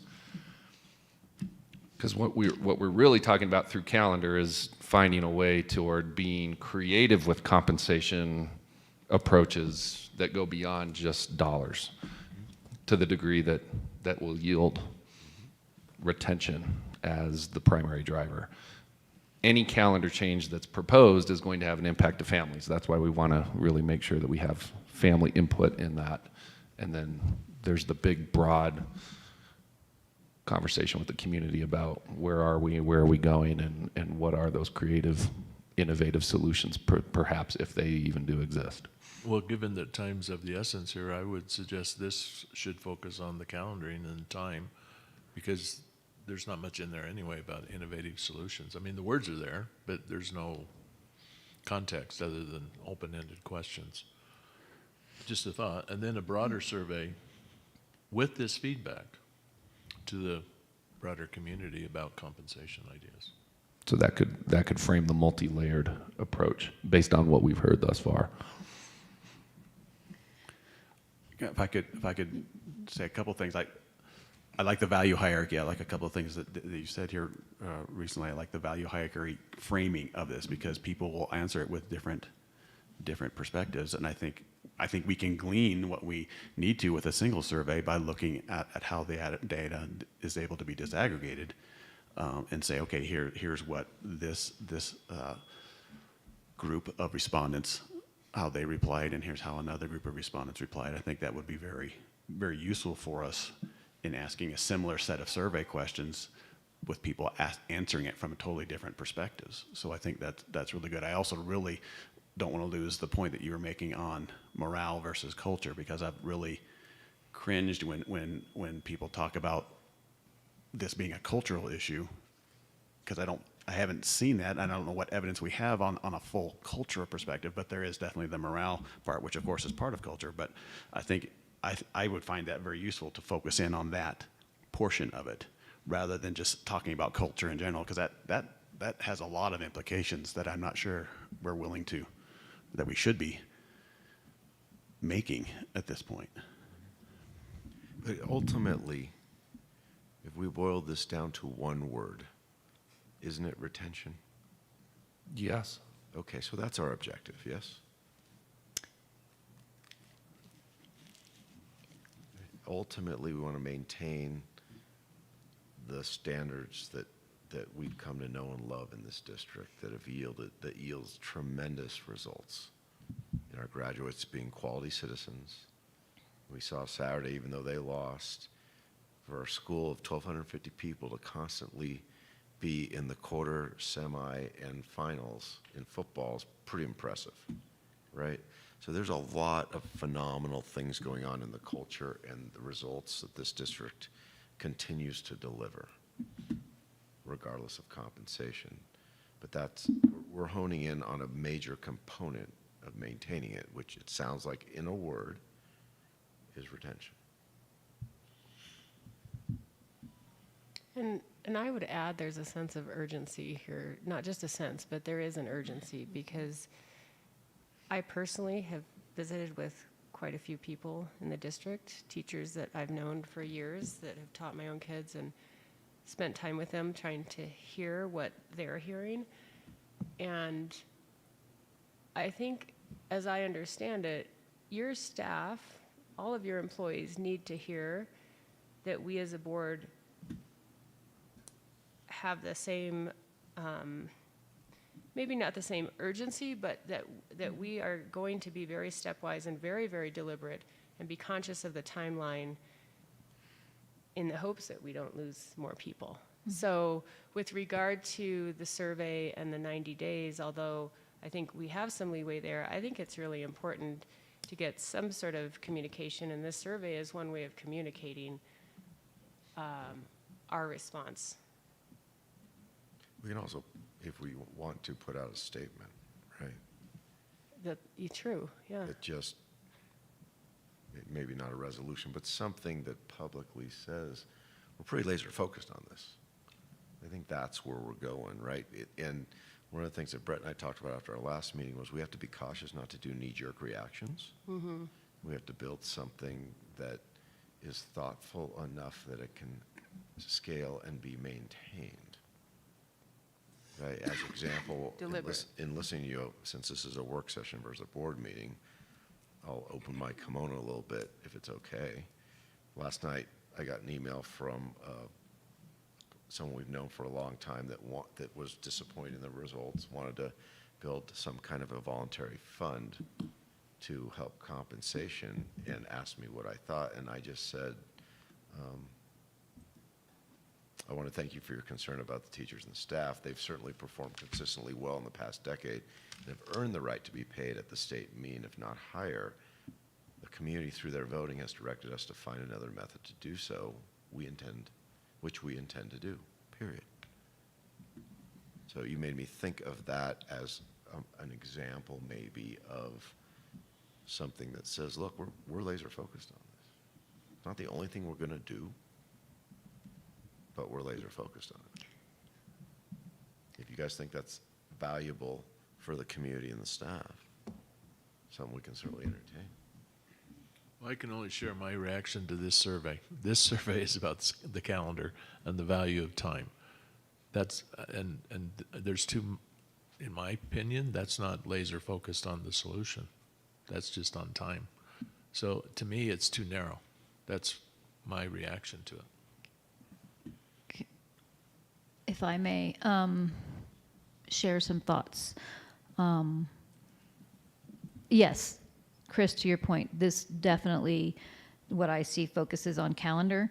And I think there's a reason for that, because that's, it's the low-hanging fruit right now of what we're looking at. It does not help with compensation, but it does put us as a possible competitive advantage over our peers that don't have 4-day or hybrid work weeks. So, and the sense of urgency is, to Teresa's point, I've heard the same thing, is staff want to know here and are looking for where we're going and what we're doing to bring up morale now, while they're making, because they have decisions to make on whether they're going to go somewhere else or re-sign their contracts for next year. And so that's spinning on their mind.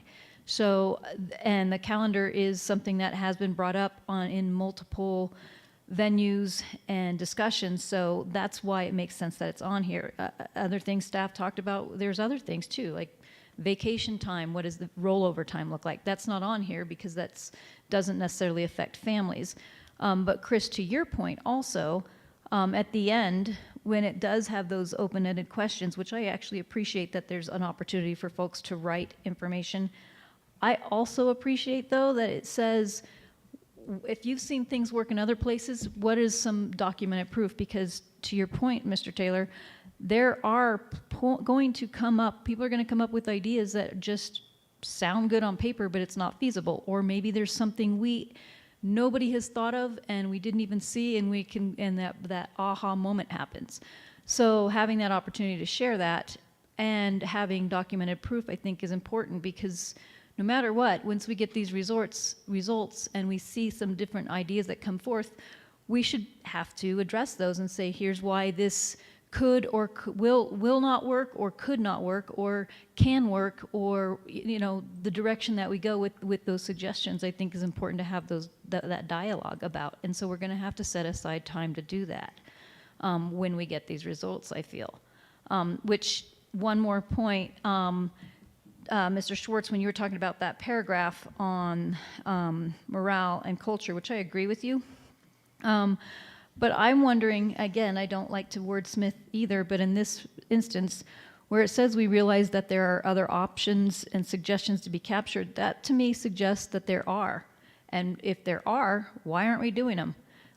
But so it seems like it'd be more effective to say we realize that there might be other options or possible suggestions to be captured.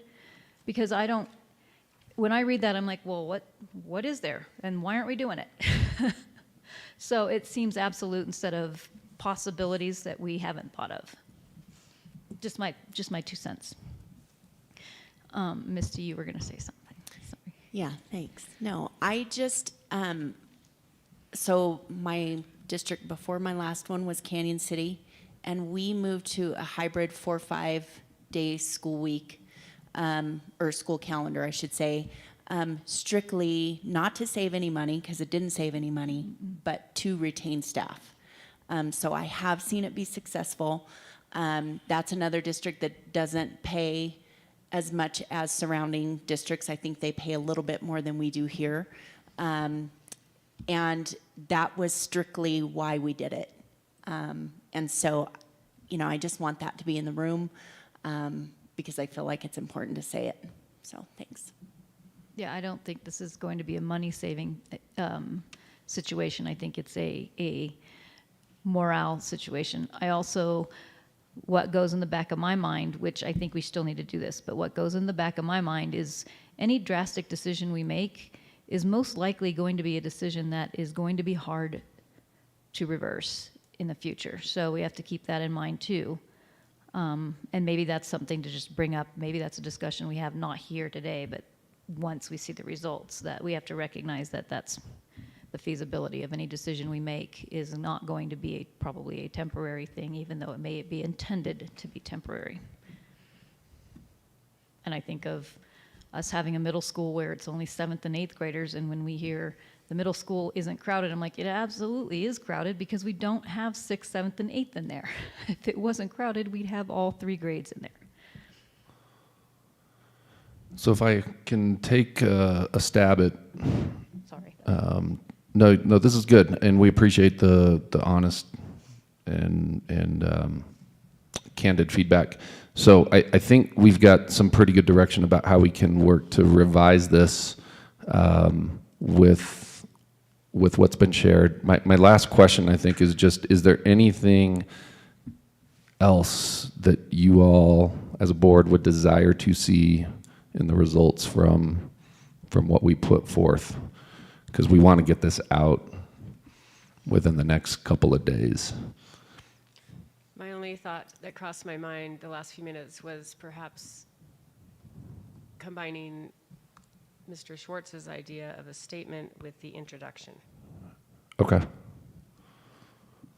as a possibility, Where this almost becomes framed as a board survey. a solicitation for feedback. Okay. Which we are happy to help draft and share. Just trying to be mindful of the best way to do that in light of open meeting laws and all the other good things. So could we have 2 board members that volunteer to be the spokes people? Because I think that would keep us above any sort of allegation of, Talking about editing? yeah. Sure. Yeah, like a statement. I could edit Yep. between now and Saturday. We'd like to get this out. We initially planned on getting it out by tomorrow. I don't know if that's actually going to happen. It's going to be a little tight, but no later than the end of this week, preferably like Thursday. Well, we're not going to get all the answers we're looking for in this survey, so I'm inclined, if time is of essence, it's not that far from being ready Correct. to find out about how they value time. Correct. How the impact is on families, because Correct. that's what it's asking for. So how much change do you really want to do? I do think there's some massaging to this, but in terms of the statement, we'll take your lead.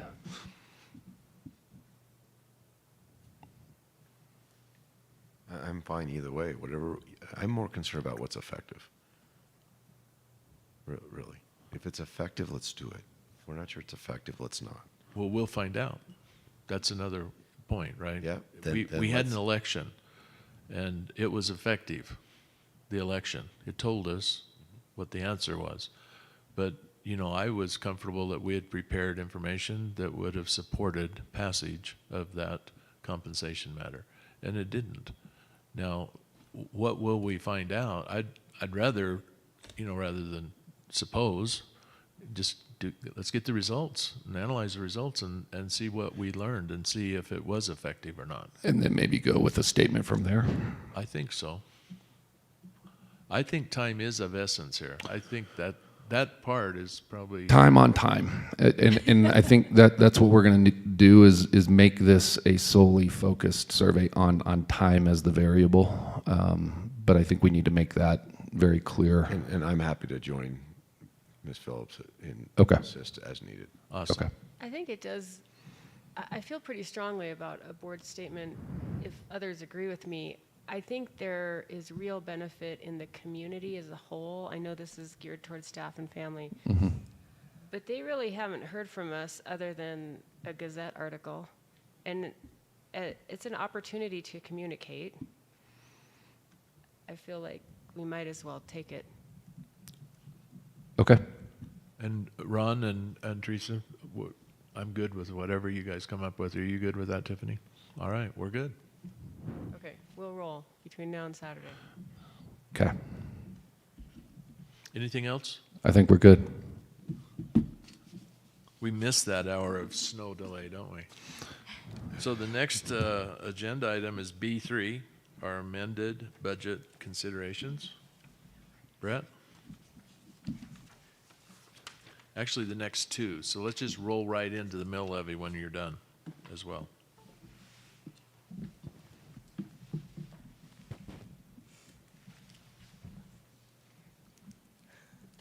Oh, yeah. Well, while you're getting set up. So we have a guest that's joined us, but her item is coming soon.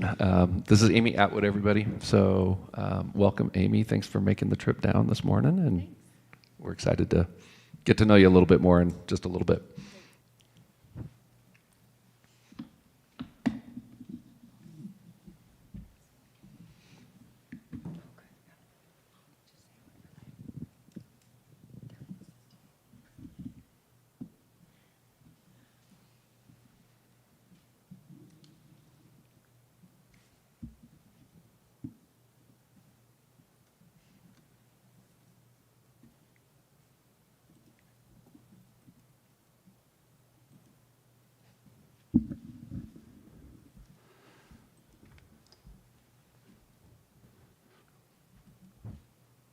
Okay, so we want to move on? Please. Thank you. So, Brett Ridgway, Chief Business Officer, and by the way, thankfully, Amy doesn't have any back-end restrictions, so we're just going to keep going. And so we wanted to circle back with these amended budget considerations. So this is, again, the current year budget, and speaking specifically about the carryover fund balance that we were bringing in from the prior fiscal year into this year. And so I have in here, so I'm looking at board docs, and I'm going to bring up the file that says the SVP discussion PDF first, and that's strategic value priorities. And so I have that file that I've opened up. If you're opening that on your laptop as well, you'll see that I just have 5 pages in this document, starting with the strategic plan priorities slide that Mark had just updated for our earlier conversation. Then in the second slide, I am level setting us, bringing us back to where we were in terms of the conversation in our last meeting about beginning of year fund balance, and what does that mean to us in terms of adopting an amended budget for this year. And so if you recall there were 2 particular funds, Fund 43 and Fund 25, which brought in much more fund balance into this year than we anticipated. That what I was presenting in our prior meeting could be used as an impact on the allocations to those 2 funds for the current year, and that being allocations of general fund money, school finance tech money that we typically allocate over to those funds to pursue the purposes of what those funds are, being capital projects and fee-for-service transportation. The third page is skipping ahead with that and just basically getting us to the point of identifying what type of one-time expense opportunity could we have in the amended budget as a result of these fund balance adjustments, and recognizing their impact on the interfund allocations. So in the lower left here on page 3, we have this amended a budget expense change number of $1.5 million listed there. That has arrows coming out the side of it for what we presented again a couple weeks ago as the first 3 ideas, 3 priorities, if you will, of how that $1.5 million could be applied. One of these, of course, is buses that we talked about, and we will talk about it again here as well. Remembering that because we have a volume variance with just a slight bit amount of fewer student count than budgeted, so that's $159,000. And then we had the large number of audio systems / other. And the way we left it from our last meeting was, well, let's talk more about that in particular, but also talk about the new buses as they relate to what are our strategic value priorities, and even really what are our operational routines that might be an opportunity to benefit from one-time money like this. So are we all good, level set on where we were before, or do we need to clarify anything before we move on? One quick clarification. The fee-for-service transportation column, Yes. all of that has been accumulated from fees that families paid for busing? That can be the implication, but that really would not be a correct conclusion. Okay, I was just trying to rectify it because Yes. I've been a parent in the district for a long time, and when my kids graduated, we actually got a check back. So I'm wondering how do we end up with So extra money? no, the fee-for-service transportation program has 3 revenue sources. One of them, the smallest by far of them, is the fees that families pay. And the other two are? The other 2 are the state money that is provided for transportation, and the third is the allocation that comes from the general fund Excellent, thank you. that subsidizes the program. So it's really the general fund allocation that has created this excess fund balance, if you want to call it that. Where's Thank that you. column?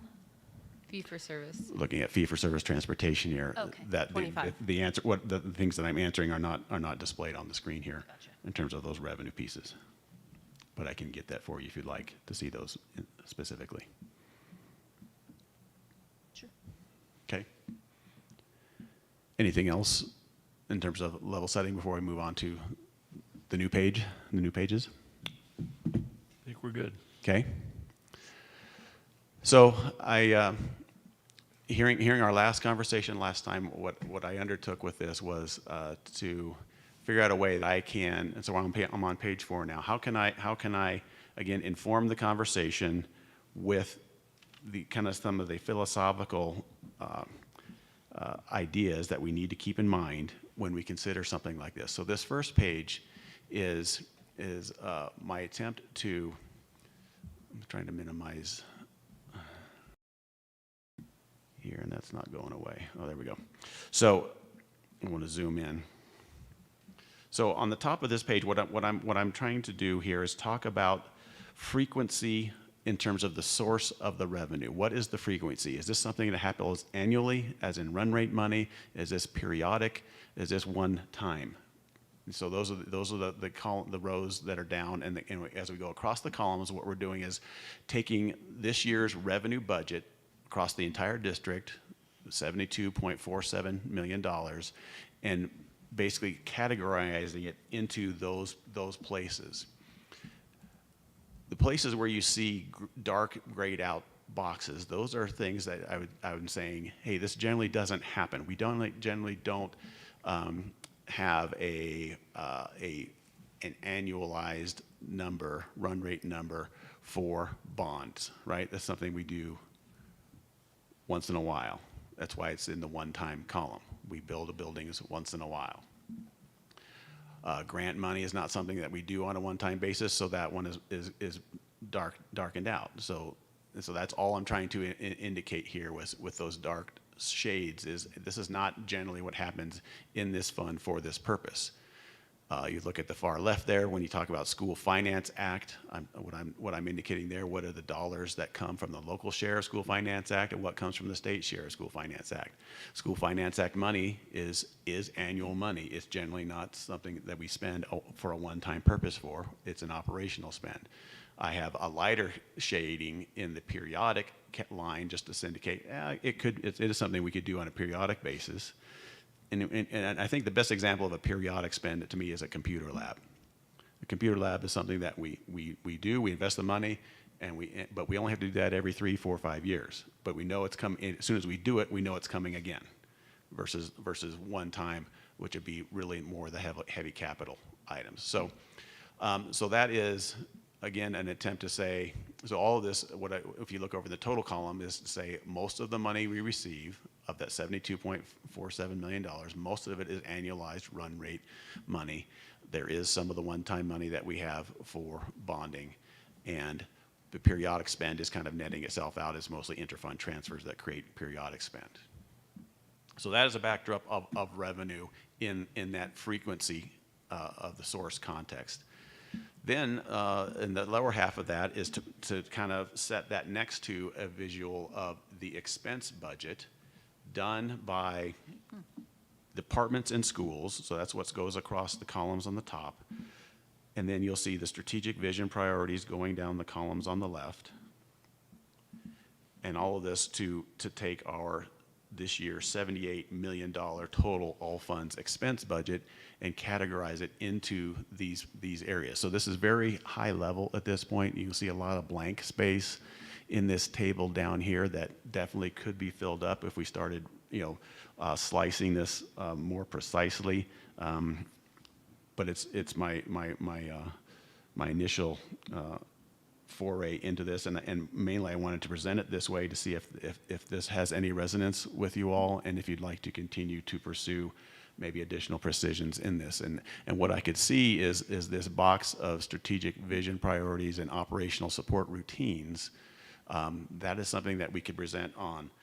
This is an annualized type of spend. This is a run rate versus a periodic spend. This is a one-time spend. As well, because it's important, again, when we're making these decisions on what to do with certain pieces of budget money, to remember that context. Well, okay, what type of money is this? So how is it best applied? And some of the things that you'll see in here, for instance, and so the operational support routine there are things that happen kind of across the district, but it's really things that are happening mostly from Mr. Coulter's departments on how we are maintaining facilities, enabling facilities, how we are making sure that there's a good place for staff and students to go. On the safe and healthy schools, if you look at the under operations support column there's a big number for safe and healthy schools.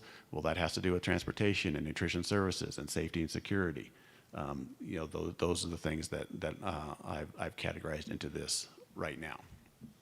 Well, let me answer a question that you had posed, and that is, it does resonate with me a lot, and I like the direction, and I look forward to your fine-tuning it, because I think it's very valuable for us to see, how it aligns to our priorities. It's very, very helpful. And sites. I mean, it's a good presentation. Great. Thank you.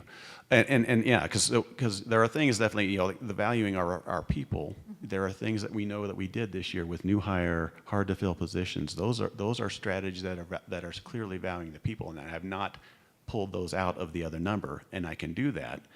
But it is one of those things that does tend to matriculate over time. Is that same action that we took this year, does that we paid someone this year, is that valuing our people next year? No, that's really kind of a one-time event. And so it will kind of transition from valuing our people into academic excellence or whatever type of role we might assign to that. So anyway, so that's all. I appreciate that feedback. That's all, again, context that I'm trying to provide, so that when we go to the final page and we start talking about, okay, in terms of new money, and as we get into next year's budget conversation, this will be a big part of the conversation. The way I like to present it is about new money. What are we doing with new money? And when we talk the 23-24 budget, that'll be a lot of new run rate money. Here we're talking about new money that is, again, one-time money. How are we going to apply one-time money into this schematic of the strategic vision priorities? But Brett, just to help us understand, this is not really new money. It's not like we have new source of funds. This is money that you found as you're amending the budget. Right. So as it pertains to this year's budget, it is new money. Understood. But it is internally generated new money. From amending the existing budget. Mm-hmm. Okay. Because it's not new money. It's not new money. It's not money that we are waiting to receive. This is money that we have. It's not young money. Young money? It's old money? Okay. So it's old, newly discovered money. Old, newly discovered money.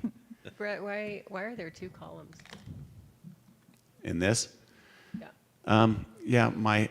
That's a good question, good point, that my headers didn't come down, so I apologize for that. The headers that I had of the schools and the okay. departments. So I apologize for that. Thank you. So anyway, yeah, the two columns being what happens in schools and what happens in departments, basically. That's what, that's the way I presented it up here, and that's really what I'm trying to say in this slide too. I'll add those column headers to it. But again, the conversation of this one-time money, how if we are going to deploy it, how do we want to deploy it, and what priorities do we want to make sure that we are serving with that use of that one-time money? And from a previous slide, it was 1.5 million, correct? It was 1.5 million, correct. And and so going back to that, the only ask I would make is the $159,000 of revenue volume variance. That definitely is something that we kind of pre-claim, if you will. So that 1.5 million comes down to 1.35 as a total amount available. Do we? And so this is the list of priorities. So at the last meeting, Mr. Schwartz asked for, what are 10-ish things that we could do with this? And I sent a communication out to our leaders, our district leadership team, which means our principals and our department leaders here, to say, okay, what are things that one-time money could be applied to that are on your mind? And so I received a list of feedback for that I did. I started to accumulate all that, but it was about a 50-item long list, and it kind of went all over the place. And so I instead of presenting that in full list, I kind of distilled it into these 9, not 10, sorry, categories of potential priorities that one-time funds could be applied to. The question that I asked again there on the left side there just is there. It says, hey, we're looking for items that are they're material, but they're not generally the large capital things, right? We weren't looking for, hey, let's add a wing, let's redo all of the flooring, those type of things. It was priorities that had some pervasive opportunities and really could be assigned, hopefully, to various strategic value priorities on that. And are you just waiting for the information on the last 3? Yeah, waiting on the information and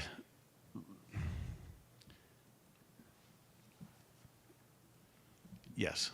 I don't. Waiting on information and it would take a lot more conversation to get something useful in terms of a number on those 3 lines. Right, but will you have that information in December, or is it going to be in January? So the other angle I was taking in this conversation with the district leadership team was, hey, this is an opportunity for this year's amended budget one-time money, but we can also use this as an early exercise for future budget cycles as well. And so, yes, I think, I look at something like the playground improvements and refurbishments line there. I want to put that on the radar, but I wouldn't present this to you with the to miscategorize it and saying, hey, this is something that can be done with this $1 million. That's a much bigger project. It's something to have on our radar. And so I think in long ways to answer your question, yes, I can start to fill that in, but it will be a really large number that kind of almost would for this particular conversation would kind of automatically exclude it, but it would have it on our radar for as we have those further conversations later on down the road. Is that okay, or do you want me to pursue that? It already exceeds the available. Right, without even having those numbers. And so that really, leads us to a question of does the board, in order, because if you take the $1 million out, right, for the one-time comp, that could be just a board decision to do that from reserves, because the rest of the new money, quote unquote, is already spent, right, already committed to needs. Right. I had 2 questions. Yeah. When you determined this list and you had said you got feedback, thank you for doing that, by the way. And you said there's a lot of different lists, and so this is where you basically consolidate it down.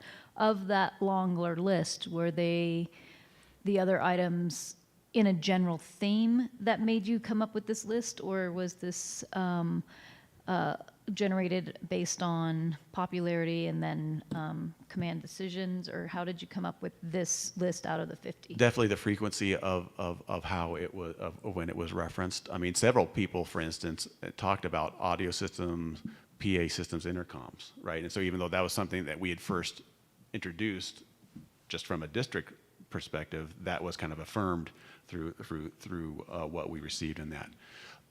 In terms of other things, yes, there's been a frequency of people, more than one person, more than one school, for instance, mentioning playgrounds improvements and projector and screen upgrades. And so those were the kind of the things that kind of popped up more than once. And the rest of the list would be a lot of one-time individual, really more capital-oriented items. Gotcha. And then my second question, on page number 4, I also like that you are breaking this down, how it fits into the strategic vision.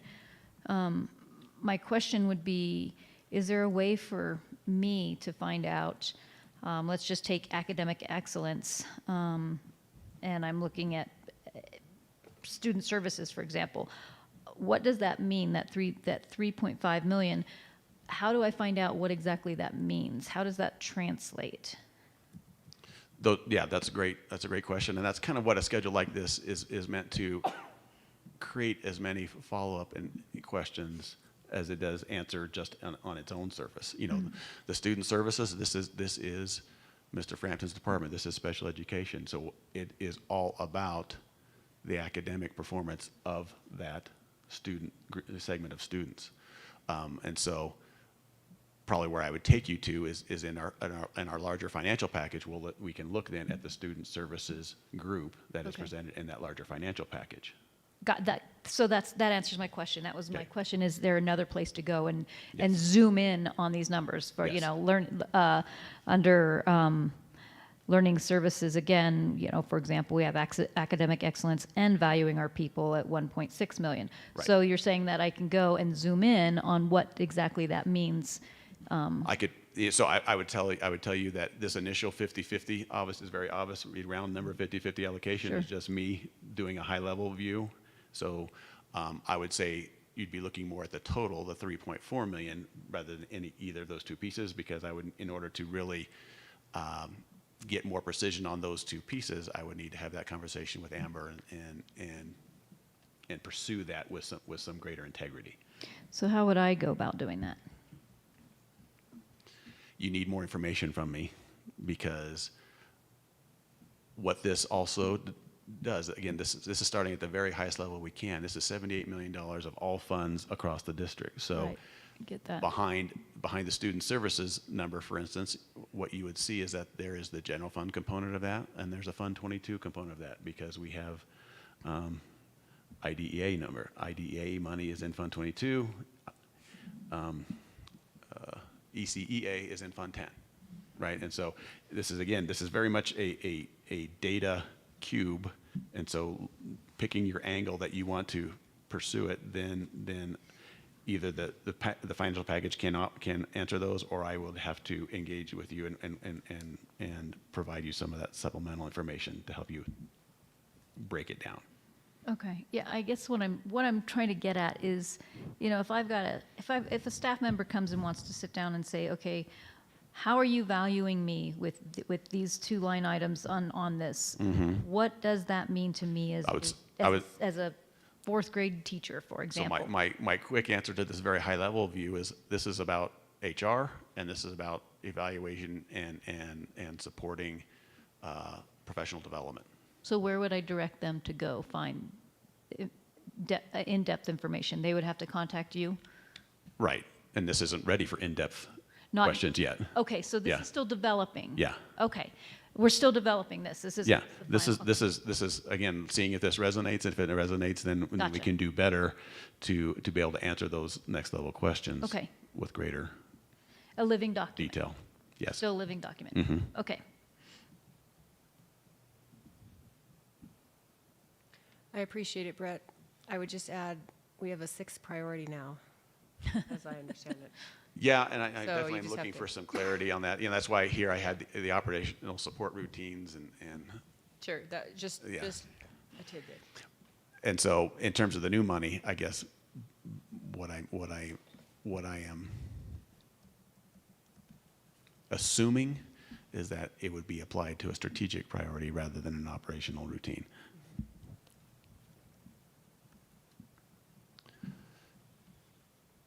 So, of our $1.35 million, again, what I have here is a list of 9 items, only 6 of which have some costing to it, of 2.175. And so our point of conversation is, do we continue down this path of allocating some of this one-time money, and to which of these priorities would we like to do that? Again, what we've suggested at the start was the bus purchase program, and so that's, I don't know if that's the place to start, or if you want to start in what has been kind of our overarching priority or conversation in terms of staff and compensation. So, Dr. Summers, this is what the administration is currently recommending? Yes, the only caveat would be we don't expect to spend more than what we have. So Understood that. Yeah. Yeah. it's what we've identified thus far as our most These are the pressing things needs. you as a district want the board to approve.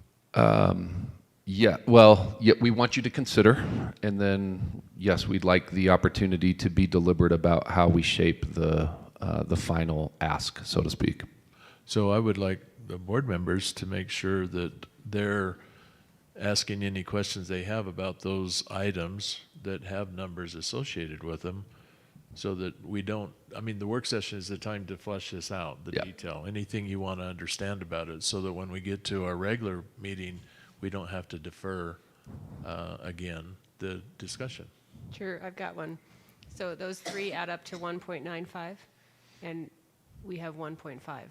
We have 1.3. 3.5, Yeah, thank you. and So where would you suggest we balance it out?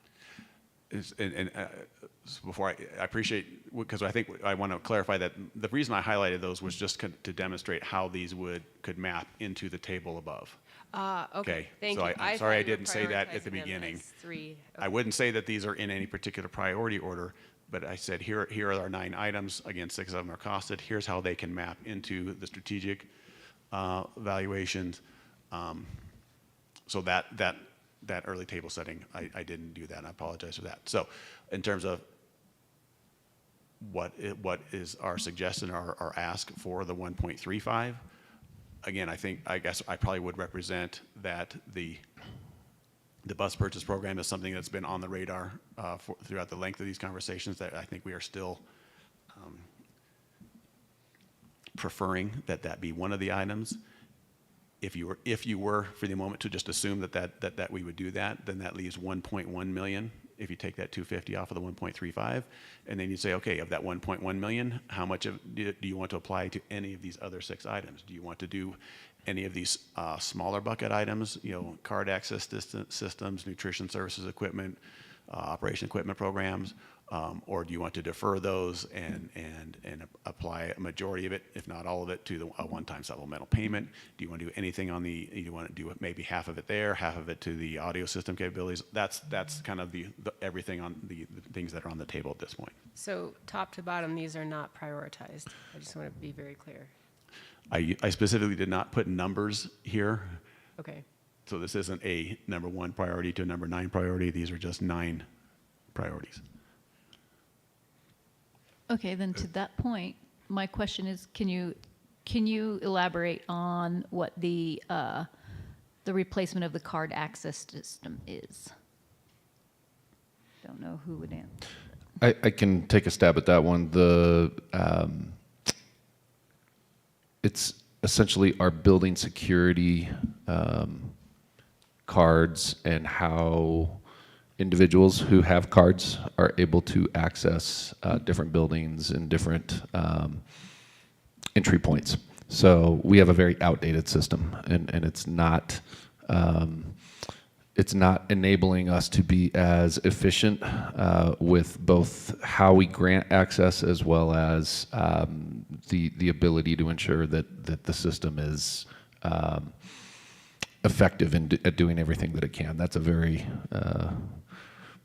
it's not a good Chris Mack answer. He would give you a much better one, but it would work better, a lot better. It's likely light on identity management, right?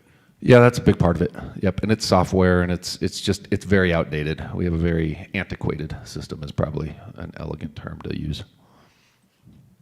As one board member, personally, I would be curious to learn a little bit more about that. I know we had some legislative mandates last year where we have to include more information on their students' cards. I don't know how that applies to this, but I would just out of my own curiosity, I'd like to know, since this directly affects safety and security of students in and out of our buildings. Not saying that that's my priority. I'm just saying I would love to know more information about that. Sure. In the next coming weeks or so. Sure. Okay. I could meet with somebody. Well, but your question is really good and valid, and I think whatever the list that you are finalizing, we should have that level of detail presented to us in our regular board meeting, because the public wants to know as well, right? Yes, we can be much more detailed in that type of a setting, and we have more time to be able to have that prepared. And I'm just going to advocate as one board member, the one-time supplemental pay for staff. That is a priority for me. And I hear what we said in the last board meeting. I've really contemplated this. No, we don't want to be knee-jerk, but I do think we should do it because it's the right thing to do, because we just had a discussion that we want to be resolute in how we can increase compensation. Granted, this isn't full compensation across the board it doesn't increase their compensation, but it's something, I think it's important that our staff know that this is important to us. And I don't think it's knee-jerk. I think it's the right thing to do to show our staff how we value them. Just one note on that particular item, and something that was discussed in the last meeting as well, is the desire to hear more from our staff as to what they like or don't like about it, and their perspective. Excuse me. So we intend on having more of that information to be able to share also on December 12th. That's why strategically I have scheduled the next staff collaboration committee meeting for December 8th. Awesome. So if I may, a couple things. First of all, thank you for building this in this format. Great. It's relatively to very easy to absorb, so thank you. Secondly, as far as making the priorities, or at least a list of the top 10, so to speak, all the board members came to me afterwards and said we're all in agreement. This is something that everybody wants to have as a living, dynamic document that transcends fiscal windows, so that we at least have a radar screen of what's on the radar screen, so to speak. Okay, so that's those two things. Good. Would be valuable to have them prioritized based on two simple things. Need, if something is about to die, like a boiler, and then strategic impact for our priorities. Those to me would be the two weighting factors we might consider at this juncture. And then finally, as it relates to, Chris has a wonderful way of articulating, we seem to have infinite needs and finite funds to meet the infinite needs. That's pretty normal, not just in a school district, but in a home or a business or a person's wallet. So we all should be comfortable navigating this environment. Having said that, one of the things Mr. Taylor brought out was maybe we leverage some of our reserves in regards to achieving some of these goals in the short term. And finally, to Ms. Upchurch's point, if we feel that an additional one-time compensation action is the right thing to do, I would argue it's something we've been discussing since September, not since November 8th. And therefore, it's actually independent of the binary election results versus dependent on them. And therefore, it makes it a non-knee-jerk, but a planned, it's not a reaction, but a planned action that had a good degree of consideration and thoughtfulness. It just says for staff. Is this the same staff that would have benefited from the MLO had it passed?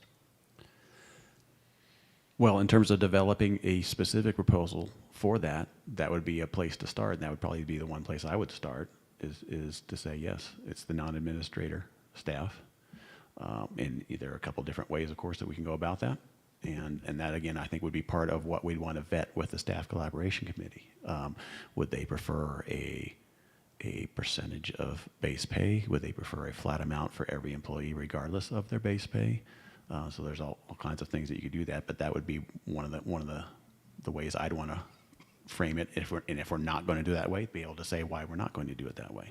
Yeah, again, just as one board member, I would phrase it that way. I mean, it's just fine tuning what we've talked about, and it's not necessarily a reaction, but it is as a result, right? And so I think maybe that focus would be good. How all the other questions you raise, I think going with your staff committee is a good approach. I mean, it doesn't matter to me as much as it does to them. So, right. But I, from a board level, what does matter to me is that we really seriously consider this one-time compensation from our reserves. We have reserves sufficient to handle it, and morale's a big issue, retention's a big issue. You're doing a lot of work to address it.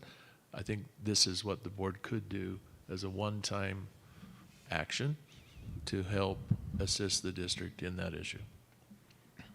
I would say that in terms of the background of why that number is posted as $1 million is that it's looking at the 800-ish employees that we already talked about and saying, okay, it's about $1,000 per employee. Either that's $1,000 average or that's $1,000 literal. Those are the type of things, but that's kind of the round number that was used in that costing. Well, I would be supportive of a proposal that goes to the non-admin group based on however they want to allocate it, that would come from our reserves, so that the 1.35 million that you have in your amended budget is either for these issues or you leave them open for next year's budget. I'm good with that. Okay. So then you head off into a different path when you say talking about using reserves, and well, what does that mean to our cash flow? And does that mean that our cash flow gets tight and we need to pursue other priorities too? So there's a lot more conversation that would happen with that. Understood. Okay. Does Tiffany or Teresa, I'd like to hear what your thoughts are around that, because it is a different approach and it is entirely up to the board to determine this. Without knowing the pros and cons, my initial thought is to go this route, or go this route and use reserves and increase that even more. But I'd need to understand the pros and cons of doing a combination or doing one or the other. But this route, we've got 2.175 million and we only have 1.35, so this route isn't final. Right, I understand that. Okay. I understand that. I guess I was operating under the idea of the one-time supplemental pay for staff, the overdue bus purchase program, and I understand that would leave 100,000 still to fill or push over till we fulfill other needs. And I can't remember right off the top of my head how much we have in reserve that we could touch without putting ourselves at risk. But to make sure I understand what you said then, this route says that if we're going to do the buses, the one-time supplemental, there's only about 100,000 left. And your secondary comment was do this plus do more from reserves to increase that one-time compensation. That's what I heard. I just want to be clear. Yeah, that I'm open to that possibility, but I without knowing again the pros and cons, I wouldn't feel comfortable saying yes, go that route. In my opinion. No, but you opened that as an option. Yes, That's all I'm trying to be clear about. And I think those are we start talking about a different piece of money, right? So this is one-time money provided from beginning of year fund balance. If we want to go into what is that beginning of year fund balance itself, that's a different piece of money. And so I think these conversations can be had, and would be best to be had sequentially. Hey, let's talk about this first source of money first. What do we want to do with that? So let's not drag the first opportunities out by waiting for clarification on second opportunities. Well, then I guess I hear what you're saying. So in that regard, because we have a 2 week to decisions before we go into the holiday break, I'm more inclined to go the route that's the easiest, most accessible route to do the quickest right now. I appreciate that. But Brett, when you say we'd have to wait on the other I mean, are we talking a big effort here to look at the reserves and understand what we have available in those reserves? I'm not sure what the timing issue is. It's the timing, I think, is the amount of informed conversation that needs to be had about that. About reserves in general. About reserves in general, right? And then. And we've had those conversations in the past with different issues, right? Not compensation issues, but we've had those conversations multiple times. We do it at least once a year. So we're not starting from scratch. Okay. That's my point.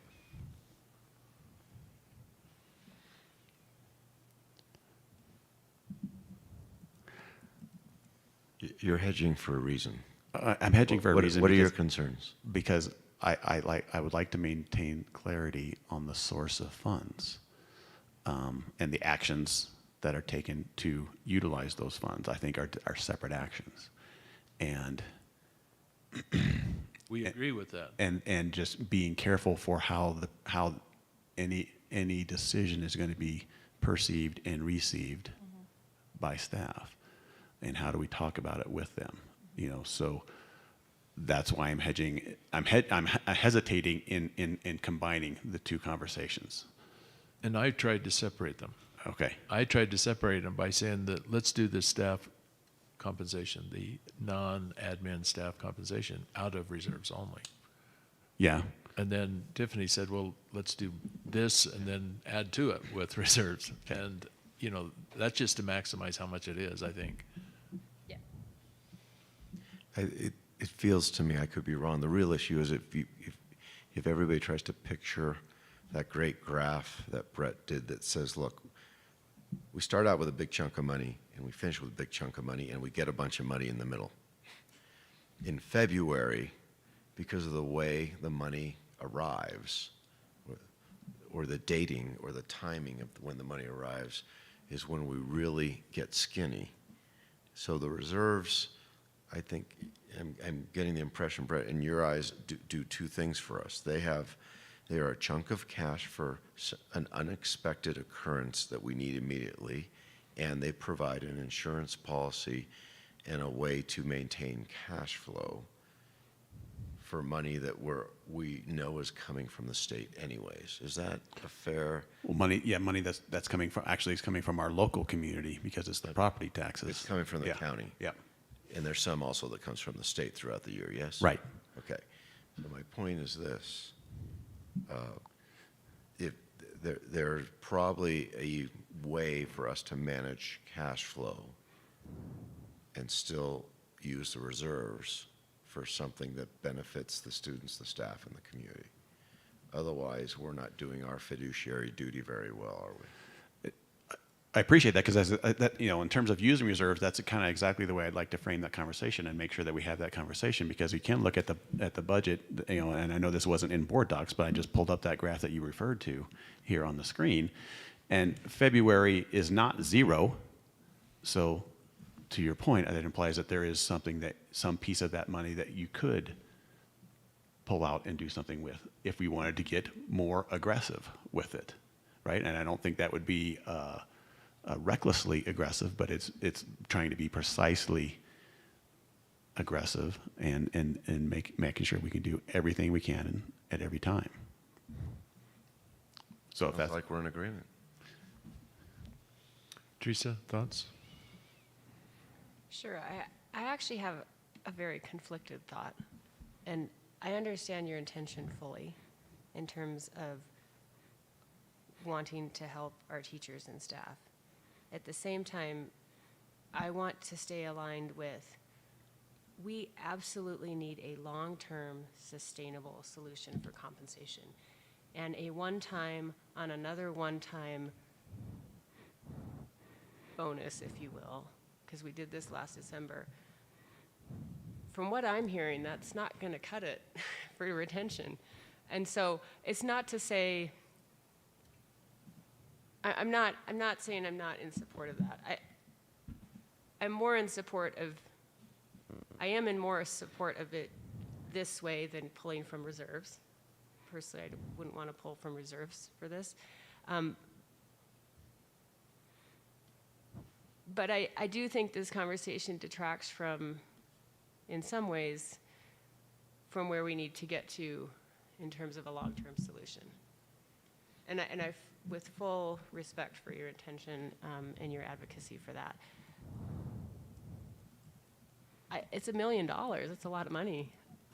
I wonder if it's put to better use in the, when I look at this, you know, the quality of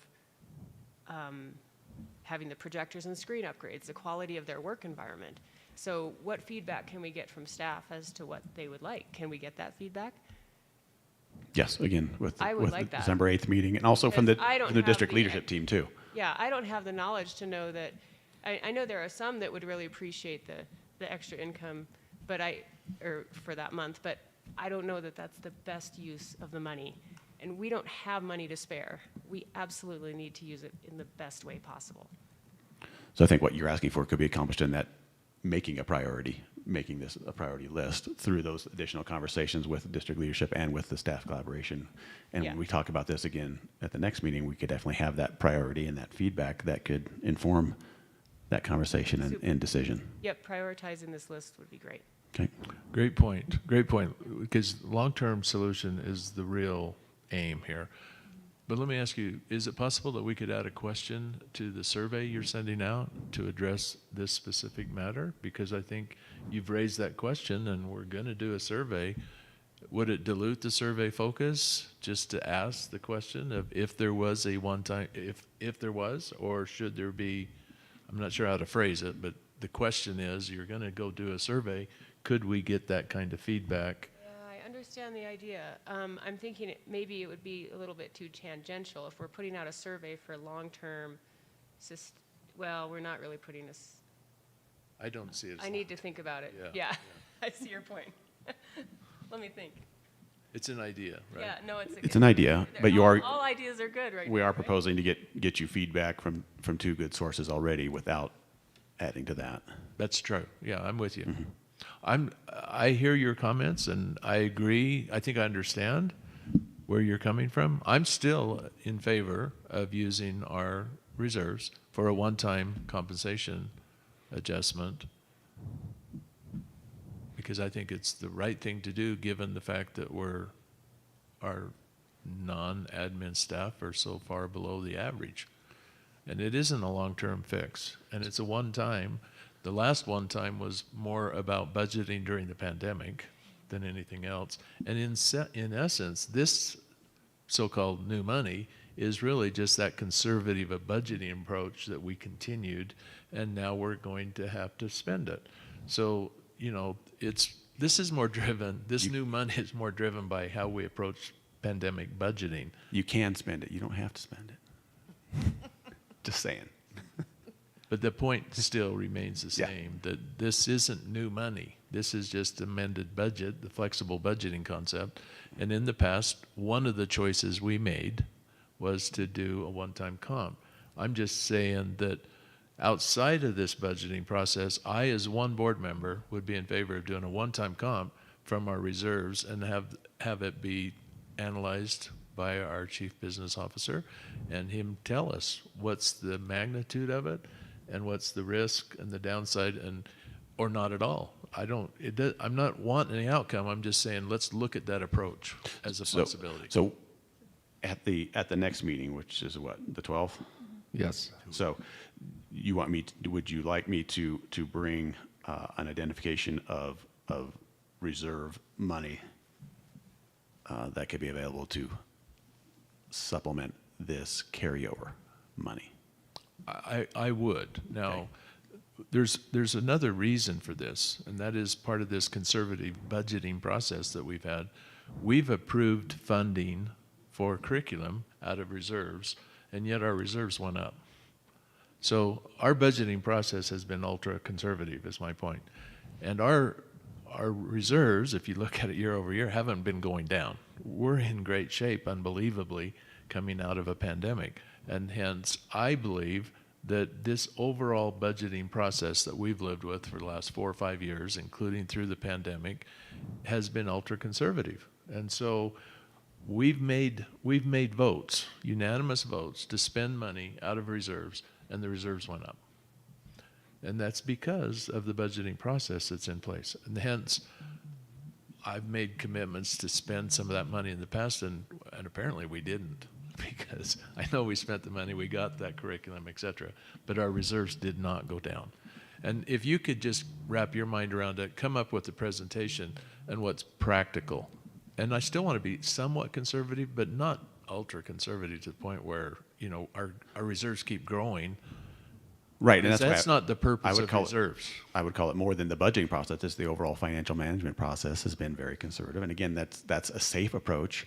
But what I've talked in the past about wanting to be more precise does not leave us in that place where we had money that we didn't spend that we should have spent at that time. Nor do we have excess reserves. Right. So if I may attempt to paraphrase what you were saying, Chris, it sounds like this could be the art of the and versus the art of the or. And so, Teresa, to your points, if we could do both, would you be comfortable? Both find a long-term, sustainable, affordable solution. Yes, I understand. And provide a one-time compensation action in the short term for the staff. Yes. Okay, great. And that's what we're pursuing, yes? I agree, and I totally agree with what you said, because we can't take our eye off the ball and think, hey, we took care of that, because we haven't. No, and I wasn't thinking any of you were thinking No, that. I agree, though. That's an important distinction. So now we call it the art of the and. We're doing both. Is that okay with you, Tiffany? Yes, sir. Both and. And Matt, in abstention? Let's move on to the mill levy. Okay. And If you say so, because I can talk about this all day, you know. Yeah, let me do a brief introduction, if you would, Brett. You want another pumpkin bar? Yeah. So, you know, this is the first thing I did when I was elected to the board in 2017, is I came in and approved a mill levy. And every year since, we've done this. And it feels like rubber stamping the obvious. And I think we, as a board and as an administration, have missed the opportunity to use this process to help educate our community of what's the impact to them. And the reason I say that is because I had 2 precinct leaders come to my house telling me this mill levy override was going to cost me $4,755 in additional taxes. And I looked at it and I said, that can't be right. Oh, it's right. They told me it was right. And they also told me that the administration is corrupt, among other negative things. Well, during the campaign, your hands are tied about campaigning. But we're not campaigning here, right? We're actually in a process of trying to inform the public. I think there was a calculator on our website that said you could, drop your numbers in here and you could figure out what the impact is. Can we make sure that same calculator works for the mill levy that we approve, so that I can go in there and drop in my home's assessed value and I'll see what the impact I see in February or January, whenever that comes out? Living in the land of and, yes, and we were talking about that just yesterday. This is a good opportunity to keep educating our community. Sometimes I think you guys pay me to come in here and ask these questions. It's a plan. It's all under the table. Did you read your script, Chris? Yeah, apparently. No, this calculator is actually part of what I'm presenting. It's part of what's in board docs right now for this item. So the point being is, we need to be able to make sure that we educate our community about the reality of these mills rather than the noise we hear during campaign time, because unbelievable. what we heard. Unbelievable. Right. Straight-faced, I'm sorry. So that was my introduction. Let's use this as an opportunity to really help our community understand the real impact. And the real impact may be more than just setting the mill levy. It may also show, well, how much of the funding is from these local property taxes versus what the state has to backfill. So we just haven't done a good enough job in the past, I think, of educating the community when we rubber stamp, well, this is what the mill levy is going to be. I think that's a really good point because this is so routine, it is so formulaic. On one hand, there is no decision to be made. Right. What you're approving is you're not really making a decision, you are stamping it. But because this is such an important thing and is that universal connection to the community, I think that's a great observation that we can always be at risk of under selling it, under communicating it. And so let's endeavor not to do that. Let's endeavor to be educational with it. I appreciate that too, because inevitably, since I've been on the board, every December when we vote to approve the mill levy override, somebody always comes at us and says, "How can you do that? We didn't vote on this," and they have no idea and understanding of what we're voting on, and that this is just standard. Every school district has to certify their mills every year. It's not something new or special or. Correct. So in board docs, there are two files. One's the PDF, and the other is the Excel file. And so if you can download the Excel file and actually work with it in Excel, that would be best. What I would like to do on screen is kind of walk you through Excel, the Excel version, grouping and ungrouping some of the rows and columns that get, I think can walk through this in a good educational manner. And so what that Excel file comes up with has two tabs. The first one being the tax structure edification, and it has the tab name as model. I don't know why that is, but I could probably change that. And then there's the calculator tab, which we'll get to in a second. But what I'm grounding us in is the 2021 tax year. This is what we did last year. Again, confusing right off the gate, right? Because the tax year reference is for the year completed, and then the money is paid in the year after, so people get confused right out of the gate about which year we're talking about. The tax year is the year that's completed. It's what the levies are assessed against, and then collections happen in the following calendar year. So people pay in arrears. People pay in arrears. So 2021 tax year, and you know, the main topics here are what is the district's overall assessed value, and then what are we levying, and levying and talking about that in three distinct categories. One being the School Finance Act mills. The second being a very formulaic abatement calculation, and abatements are, you know, taxes that were assessed in the levied in the prior year that were not collected, usually because something was changed at the county assessor's office. And then there's the local discretionary mills. Those are the three main categories. Can we ask if you would break out the local discretionary mills? I know there's 2 bonds and a 99 MLO that I believe make that up. Oh, you already did, huh? Again, you just tee up I the should conversation just wait. so well. A little more patience, huh? No, you tell me where to go next. So, yeah, so if we ungroup those rows of local discretionary mills, that shows the 2 items being the bond redemption category and the MLO 1999 category. The MLO 1999, of course, being a fixed dollar MLO targeted to $4 million is the cap on that. And because of the math, you know, we have to, it has to be, the cap is $4 million, so we're not going to go over $4 million. So that's why last year's calculation was 5.746 mils, because if we went to 5.747, that would have carried us over $4 million. So 5.746 was the number, 9.434 was the bond redemption number. So that was those were the 2 pieces under the local discretionary mill category. Similarly, there's things to understand about the School Finance Act mill because of HB 2014-18, which was the universal mill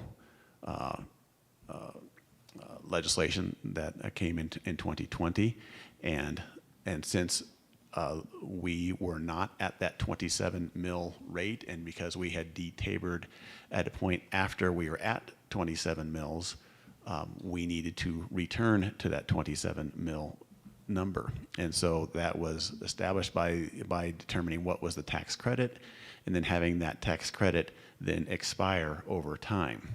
And so the School Finance Act mills that we had last year were 24.164 mills, and that will change as we go into these future years, and we will slowly matriculate up towards 27 mills even. And so that's the orientation of where we were last year. And if we ungroup the columns there above, hitting the sign above column N, you'll see the 22 tax year projected. And the first thing we talk about there is that our assessed value changed. Of course, it changes every single year, but this was not a full revaluation year. And so we had very little change, 0.8% overall change in total assessed value. There is some rows we can ungroup there and look at our assessed value between what is the mix between residential property and non-residential property. I think because we already know, but here's the numbers that prove that we are a bedroom community. 76% of our total assessed value is in residences, and 24% of it is in non-residential property. And so you see the growth over the year. We had very little growth in assessed value in residential property. We had 2.6% growth in non-residential property, and that mix got us to a total 0.8% growth in overall district assessed value. And that's already weighted for the 7-to-1 ratio, right? The 4-to-1 ratio, yes, for the assessment rate. If you look at the rate there in column K, this year's assessment rate for residents is 6.95, 28% for non-resident. So the blended overall assessment rate is 8.46%, skewed very close to the residential assessment rate. Brett, can I ask a clarifying question real quick? Mm-hmm. I've often tried to figure out how to explain this. When we talk, since we're on district assessed value determination, those two totals, I understand that's the assessed total value of property in the entire school district, right? That is, yes. But that's not obviously not how much we get as a district. And so is it that 6.9 and that 28%, that's that 701? I guess, instead of me trying to explain it to myself, can you just run it through and explain what that means exactly? District assessed value. What is the definition of that? Well, let me go to the calculator tab real quick. I understand that we had presented. So the assessed value is this line right here, property assessed value. Mm-hmm. That is based on the county assessor's determination of market value, which is different than the actual market value. Right? And so the $701 million right here is the accumulation of every single property's assessed value line that is in this point of the calculator. That's not dollars that comes to the district. That's not dollars that comes to the district. The dollars that come to the district are what we multiply off of that using the mill rates. Mm-hmm. So $701 million as a taxable base. When we apply 25 this year, 1.164 mills against that base, it will generate $17.6 million. When we apply 5.7 will be the new number for the 1999 MLO, 5.702, that will generate the near $4 million. And that 5.702, of course, is a different number than last year, right, because the assessed value went up again slightly, but it went up. And so that means that the mill rate goes down so that we keep the flat $4 million result. And the assessed value that the county does every other year is when they do the bigger jump. The full revision of assessed values. So that will happen in January or February of this coming year, 2023. Well, it's work that happens throughout the course of the spring, and we get notified of it, the results of that, in August. So August of every odd-numbered year. So this year, but those slight, it is what it is. And then next year, it is more based on completion of new buildings and all of those other. factors they take into account? I would say often completion of new buildings are probably what drives the even year change. It's the reassessment of the market that happens in the odd number years that causes the most change in those years. So this slight Analyzing the market. Understood. Yeah. Yep. So this year's impact is new buildings. Next Right. year, it'll be the overall assessment. It's everything. Yeah. And saying what happened to the market across the board. And so next year, I think you should expect to see this number go up quite a bit, right? With the inflation and what we've seen happen with home values here in these last 18 months. Years behind the market. And It does lag. I had the erroneous thinking that when that went up, the revenue to the school district went up, Right. and it doesn't. It doesn't. It does not. It doesn't. So two questions. It's usually 18 to 24 months behind, is that correct? The valuation? What? In other words, if in the first quarter of 2023, the assessor comes out with a valuation, is it really for values that were 18 months prior to that?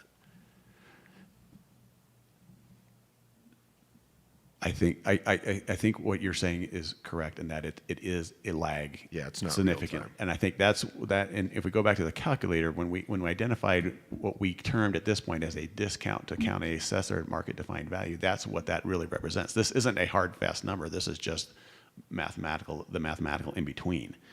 But the existence of that mathematical in between is because of the lag effect in terms of what the county assessor determines as market value versus what is actually happening in the real I guess where I'm going with this for our constituency is it's likely that the tax bills, which is what people really care about, are going to go up. In 2024, the checks people have to write because it will be from the valuations that the assessors determined in 2023, which were 18 months behind that, right, when the market was on fire. Right. This calendar year, since about June, the market's settled down, and it's actually down a few percent off previous prices, around 3 to 5, depending on the property in the area. We taxpayers won't be writing checks at a lower amount based on that for another 18 to 24 months. So as we hear our constituencies talk about their tax bill going up and their property value going down, that is factual. So that's important for us to have a grip around, right? It all catches up, but this lag creates a misperception. It creates a disconnect from what they experience versus when do they feel that experience. Totally. Yeah. And that's a reality, and then part of that drives votes, is why I wanted to take a moment on it for everybody. One quick clarification. The bottom right number of 28 million in projected. Yes. Is that a percent? What percentage of our 75 million is that? I mean, it's a little more than a third. Is that correct? Correct. Okay. And then that's inclusive of Monument Academy, not exclusive, correct? Correct. Okay. So the other big point is, to Ms. Upchurch's analysis on this, the state covers about a little less than 2/3, and local funds cover about a third. Of overall give or total take revenue. 10%. Yes. Right? Yes. Not even that much. It's probably more like 5%. Okay. So that's important for us to understand for our constituents also, because it used to be about a quarter. So local funds have gone up a little bit as a percentage.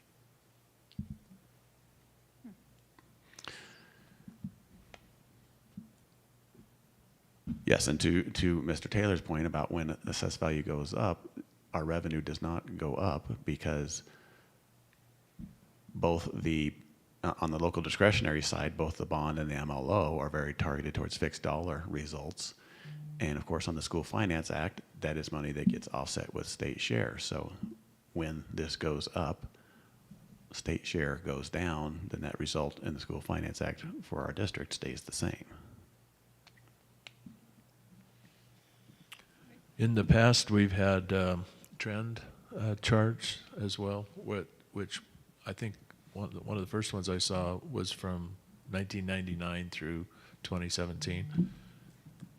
Not only would that be helpful, you know, maybe a stack bar that kind of breaks down the componentry of the mill, but even a projection out for 3 or 4 years would be very valuable, because there's 2 bonds in our bond redemption fund, and one of them pays off in 2024 or 2025, I don't recall which. The other's in 2029, 2030, and it would be nice to see what's coming, right? To the things that are known, I should say, right? Okay. Yeah, definitely. I can do that and include that in the next meeting's package. What I also wanted to show you then on this calculator, you know, is that, and I'm leaving this as we designed it for the MLO question, and just accentuating it with an additional calculation down below of what does it mean for the total levy for the 22 tax year since 2000, since the 4A did not pass. So on the calculator tab, you'll see I have the 40.364, which is what we're projecting to be the total levy, which includes all 3 of those pieces, being the School Finance Act, the abatement, and the local discretionary.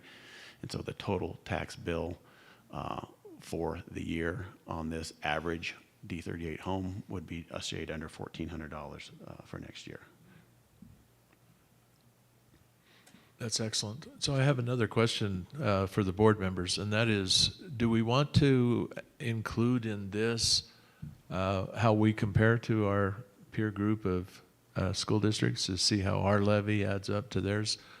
I only see that when there's a campaign, but why don't we, show it now? There's no downside, is there? No, I think it's a great idea. It's part of the problem. No, I think that's a great benefit. With the STAR, that projected total levy for 2022 tax year is what taxpayers are paying. That's not the revenue to the school district, because obviously bonds are not revenue. Bond redemption money is revenue. But it goes to the building. It's not money that. It's not general fund revenue. Right.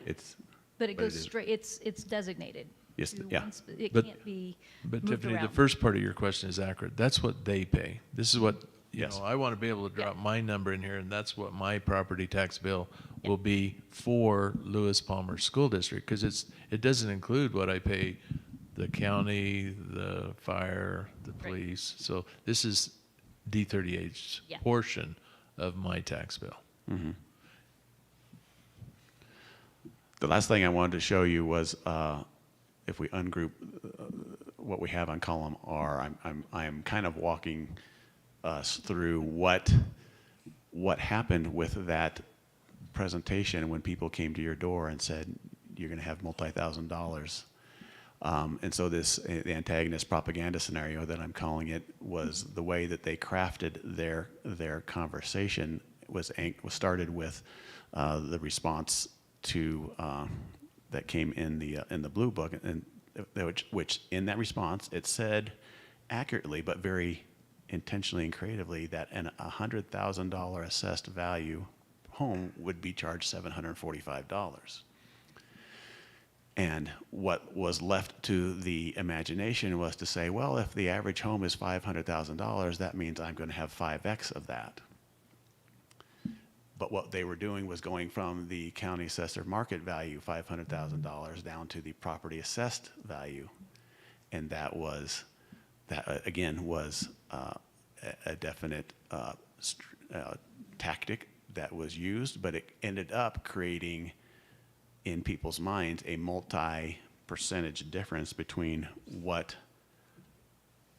was going to happen and what they perceived to happen. 140% off from what they, and if that $3,000, because if you took the $100,000 assessed value and multiplied it times 5, you get the $500,000 assessed value property. That would create a $3,000 tax bill.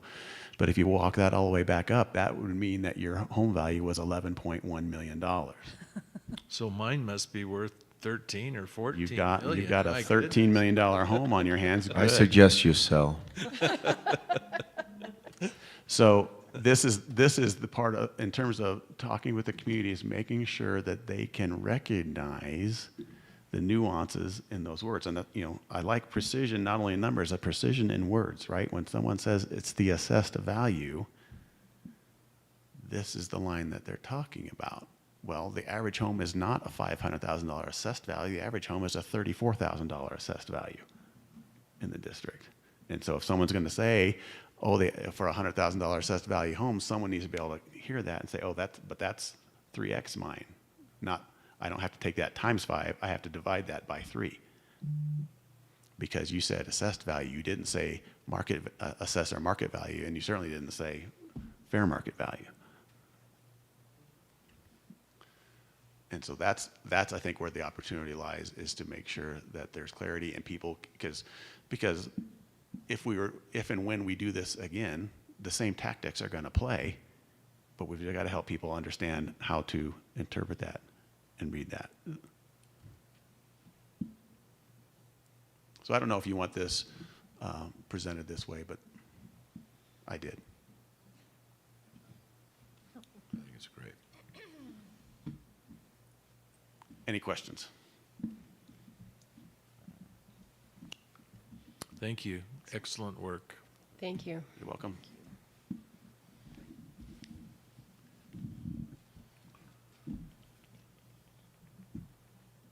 So our next agenda item is B5, introduction to our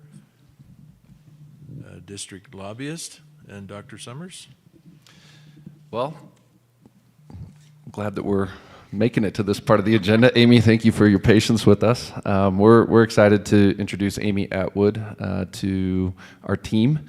And what I can share is, I think, what we've already spent a little time discussing, in that we have made the decision to pursue a lobbyist that works primarily on our behalf in terms of our arrangement. And we have foregone our membership as part of the Pikes Peak Alliance.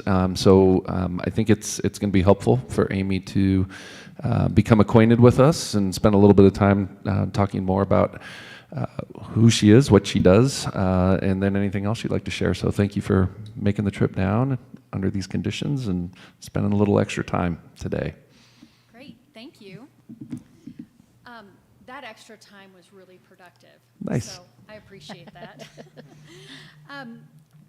So Amy Atwood, contract lobbyist. My firm is Atwood Public Affairs.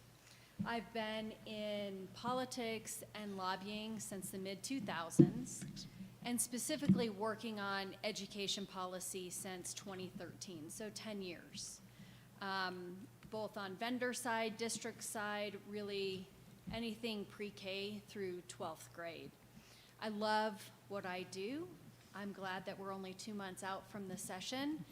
Right now, we're in the rumor stage, Right. and so, but it is an honor to represent you, and please look at me as the district's lobbyist. I am here for you. I work at your pleasure, and I'm very accessible. So with that, kind of going back to the basics of what does a lobbyist do? I'm really in sales. That's what I do.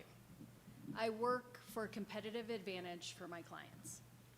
And whether that is proactive legislation, something specific that the client wants, defense, where it would give someone else a competitive advantage over us, or tweaking, amending, working within legislation so that it is a better fit and can help us. So if you think of it in a sales term, it's relationships, it's who you know, it's referrals, it's not just who's in leadership, but there are 100 lobbyists, and we have to count our votes to get anything done. Lobbyists talk amongst each other, and we have to lobby the lobby often before we lobby legislators. But those 100 members are the ones that make the final decisions. let's look at the timeline and how the process works. So the legislature in Colorado is just in for 120 days. So they gavel in. This year, it's January 9th, it's a Monday this year, and they'll go 120 days. Constitutionally, it's only 120 days. COVID, it was a little gray, but it really is 120 days. So session really is the bookend to our year. All the work that we've done since they finished session in May, this interim period leads up to session. And it's a big crescendo. And come May 10th, we are at the very peak of that, and then it stops. It's over. It's up or down votes. It's yes or no votes. And when the session's finished, bills either live or they're dead. They can come back the next year, but we don't have bills that continue year after year with the same number like some states do. I would say it's more of a middle distance race during session. It's not a sprint, and it's not a marathon. That'd be the whole year. It's kind of that middle distance where you start out, you're keeping your pace, things are coming in at a nice rate, your hair's not on fire yet, and then it just continues to build. Something we often see, though, is major bills. The keynote bills of the session get introduced in the last month or 2 weeks or 10 days. Mm-hmm. So if you think of it that way, that right now we're about halfway there to the end, that's our timeline. Each legislator is allowed 5 bills.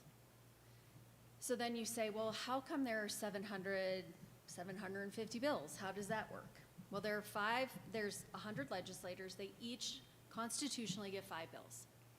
Then the party in power can grant late bills or extra bills, as they're called, and that's how you get the extra 250 bills. They're not 100% partisan, those extra bills. Sometimes issues come up where bill sponsors, it didn't work within the first 5. Often those big bills that come out in the last 2 weeks are considered late bills. So we review all 750 pieces of legislation for you. It's not just education policy that will impact you. Human resources, underneath that, contract labor, workplace discrimination, DEI, a lot of those things as well. So of those 750 bills, we'll narrow it down. Within education, we usually see 50 to 60, and then on top of that, the other bills that impact your business. Brings us usually up to 75 to 100. I'll just do one more before I stop for questions. So out of those 100 members, there are 35 in the Senate and 65 in the House. So that's what makes up our 100. The split after the election is 46 Democrats to 19 Republicans in the House. And that's a supermajority, meaning that they can overwrite a governor veto. In the Senate, though, the margin is 23 Democrats to 12 Republicans. That is not a supermajority by 1 vote. So there certainly has been a swing. The margins got wider, not narrower. And Democrat legislators feel that it is a mandate, that the state has given them a mandate to continue with progressive ideas and legislation. The state is no longer considered purple by anyone. It's blue. Our demographics really are looking much like California, Oregon, Washington, Connecticut, some of those places. Okay, I'm going to stop there. That's timeline and process. Anybody have any questions? I do. Do you work closely with CASB? They have a lobbying group as well, so I'm just curious how you'll coordinate with that effort. So I actually talked to Matt Cook yesterday, and he's the lobbyist for CASB. As you know, right now, they don't have an executive director and haven't for a while. They've pushed out their executive director search. They're not going to start it up again until mid-January. But I work with CASB, CASE, Rural Alliance, CEA, kind of the alphabet soup of education. Okay. I have one other question. Yeah. How often will we see or hear from you, or will it mostly be interaction with Dr. Summers? Okay. So you'll receive a bill tracker the first week of session, and that's where I will populate and put bills in. So, and that's dynamic. You'll always have that available to you. And then it's dependent on the frequency that you want me to come before you, whether it's at board meetings, it's a work session, if it's more, if there is something in particular that you want to hear about. And I also, like I said earlier, I'm open to phone calls and texts and emails. There are times that you'll be in meetings, like a CASB meeting, say, and you'll hear of a bill, you didn't catch the number, you have a vague idea of what it's about. Just let me know what that vague idea is, and I can chase it down. I'll know what bill they're talking about, and we can dialogue and have conversations about that. Now, district positions, if we're talking, you're not speaking for the whole board, and I know that. Right. It's education, it's dialogue, going back and forth. Yeah, we envision Amy being a resource that can interface with you all individually, as well as periodically through work session or board meeting agendas. And I think some of that will be contingent upon just where we're at in the session and what items or bills have been proposed that we may desire more information on.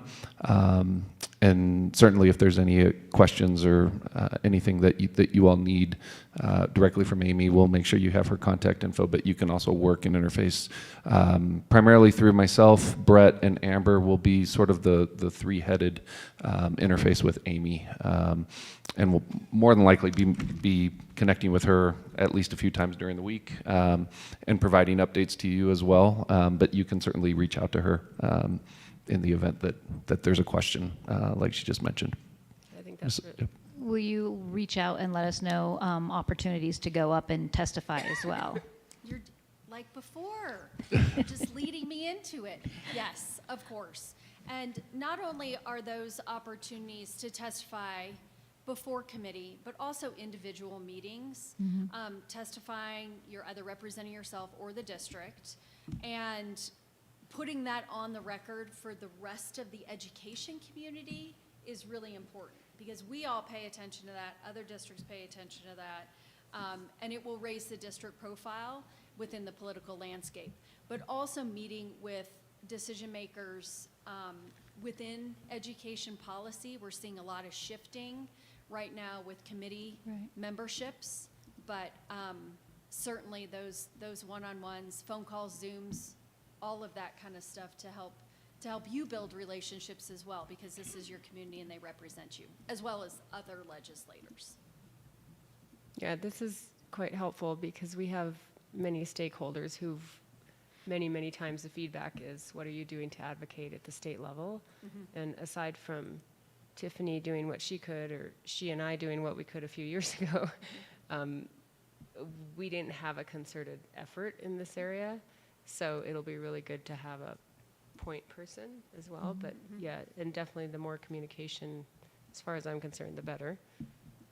Me too. I'm a high communicator. You can ask Brett and Casey. That's how the best policy is made. That's how we get in front of issues. And really change the direction legislation is going. And I'm there every day during session. I think that's really important. You see who's talking to who, your conversations are quick. it's funny that the culture is different. There isn't this, hey, how are you? How was your weekend? It's, so what are you doing on this? And not so aggressive, but what are you doing on this? And da da da da da. And it's its own communication culture too. And being there, decisions are made in the hallways. And if you're not there, you miss it. Same with at lunch. I mean, we eat lunch there every day because that basement corridor going in and out is where legislators all come in and out of. And so there's an hour-and-a-half sweet spot there where we can stop people, stop legislators, and just have those quick conversations than waiting to get on their calendar. Okay, so now where are we now at the end of November? We are still in bill formation. We have almost 40% of the legislature is brand new. 31 of those are in the House. So it's nearly half of the House are brand new legislators. They ran on certain policies and principles and ideas, and right now they're figuring out, is it constitutional? What they want to do is usually the first hurdle. And then leadership. Leadership can't tell them no, but it's always nice to have leadership on your side. And then they're putting in their bill titles. And their deadline for the new people, for their first 3 bills, is December 12th. Returning legislators, their deadline for their first 3 is the end of this week. So, and I would say even those 65 that are, or 70 that are still there, both teams were working really hard on the election. So even those that were in safe seats were not drafting bills in the interim. They were really out raising money, knocking doors, working on leadership elections and helping get their person elected to speaker, president. So we haven't seen a lot of drafts, which isn't unusual at this time. But things will start to roll in. I talked about the bill tracker, so that won't populate until the first week. And wow, we hit everything in section 2. Okay, I wrote on the side, I'm here for you. And so having that individual direct conversation with legislators, with leadership, and other stakeholder groups, because CASE, CASB, CEA, School Finance Project, those are all the big groups, but a lot of districts have lobbyists. And so having that coalition and working within that coalition too is really important. Okay, are there any questions? So a couple quick ones. First one is to make sure that we work best with you to make you successful for us. Can you tell us a little bit about the body and the scope of what you physically do on a daily basis? And specifically, I mean, if we have a wonderful idea, do you help us turn that into a bill and drive that through the process? Or do you help us purely with something that's existing to ensure it makes its way through or gets stopped or changed?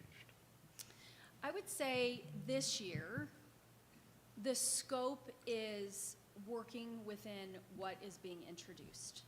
It's not proactive legislation. However, if there is a slice within a bill where we can insert language that is a proactive idea, we can do that. We'll look for opportunities to do that, but having our own proactive bill this year, with this first year, laying groundwork and making those individual connections and relationships, this is that foundation year. And part of that foundation will be supporting bills, not just opposing. It's going in and supporting our friends and our allies and being there for them, because we are going to need them for us sometime. Right, earning credits. And on a daily basis, what I do is the legislature starts at 10 a.m. on Mondays, 9 a.m. Tuesday through Friday, and they are on the floor, so they're in the chamber. They're in the House chamber, the Senate chamber, And they usually work, it goes from an hour in the beginning up to 4 or 5 hours towards the end. Well, it can be all day, but really it's that morning 3 hours that they're working on the floor. And I'm in the lobby, literally in the lobby of the Senate and the House, and there are hallways in between the two. Many of you might have gone to the Capitol in 4th grade. It hasn't changed. It's the same. And we stand, there are about 100 of us that go every day. And we're within those 2 corridors. And we send cards in, we send notes in on the back of our business cards. If we want to speak to a legislator, we text, we wave through the window, and just negotiating. That's what the morning is. And then they head to committee. Depending on the day, they have morning committees, afternoon committees. And if we're working on legislation within that committee, we're tracking it. Education committee, we sit in education committee, so we know what's happening. Even if we don't have a bill that is of particular interest, those side conversations or comments, legislators like to talk about what they're doing, even if it sometimes isn't about that bill. So we can pick up tidbits during that. We also spend a lot of time in the lobby of the committee rooms. So outside the House committee rooms and the Senate committee rooms, there's a big lobby there. And again, we send cards in, legislators step out of committee, often during public testimony, and come out and speak with us. Does that help? It does. So second question. You've been doing this for about a decade? Yeah, actually about 15 years. Okay. Are there 1 or 2 things that you've done that you're particularly proud of that were impactful that you can share with us to give us a feel for the scope of your work? Sure. So well, the work that Brett and I did on mill levy, and that was a decade worth of work, really. And not letting that issue go.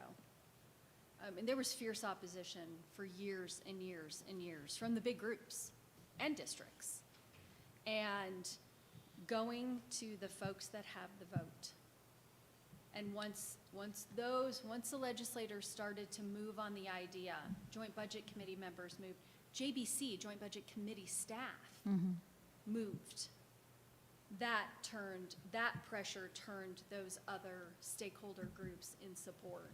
So much so that Brett then led a coalition within CASE.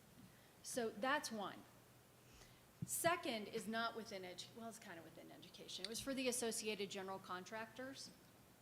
My background, I was a CFO in construction. So AGC is close to my heart, and particularly workforce development.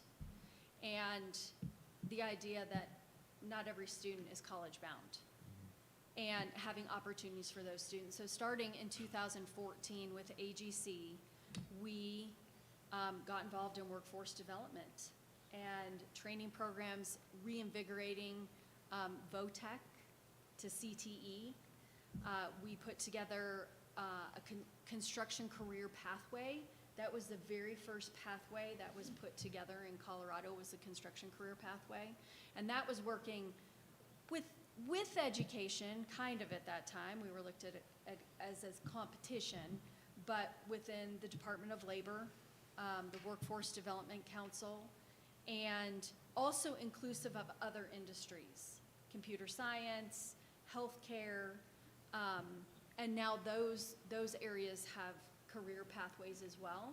But since 2014, every year, we've had a workforce bill that has increased the construction industry workforce. And that's not just students coming out of high school, or in high school, actually, also to adult learners transitioning to a new career.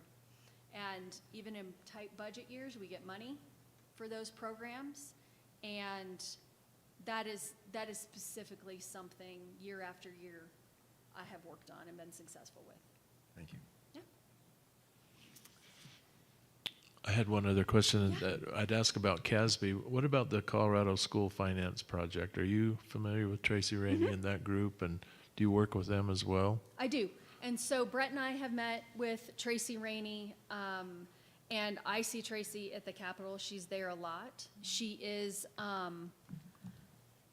formidable, for sure. She has great connections, and she never, ever gives up. Never. And she has some big, bold ideas. She always does every year. And she's been successful. She has bold ideas this year specifically with a referred measure coming out of, a referred measure is the legislature puts it on the ballot for a tax increase for public education. So she works on that side. She also does a lot with Invest. So, yes, if that, I work with her. Okay. Let's see. So, the budget this year is going to be very tight. It's no surprise. We've had a number of good years at the state, and then the ARPA dollars, it's given a skewed impression of what the state budget is and what is available, even to those 65 members that are, 60 members, 70 members that are returning, 40%, 60 members. There isn't going to be really any money. There will be for an inflation and enrollment, but how it's being couched right now is what we have for 22-23 with the state budget, which is about, I think, 38 billion. We have that much for 23-24, so flat across the board. But then you include caseload increase,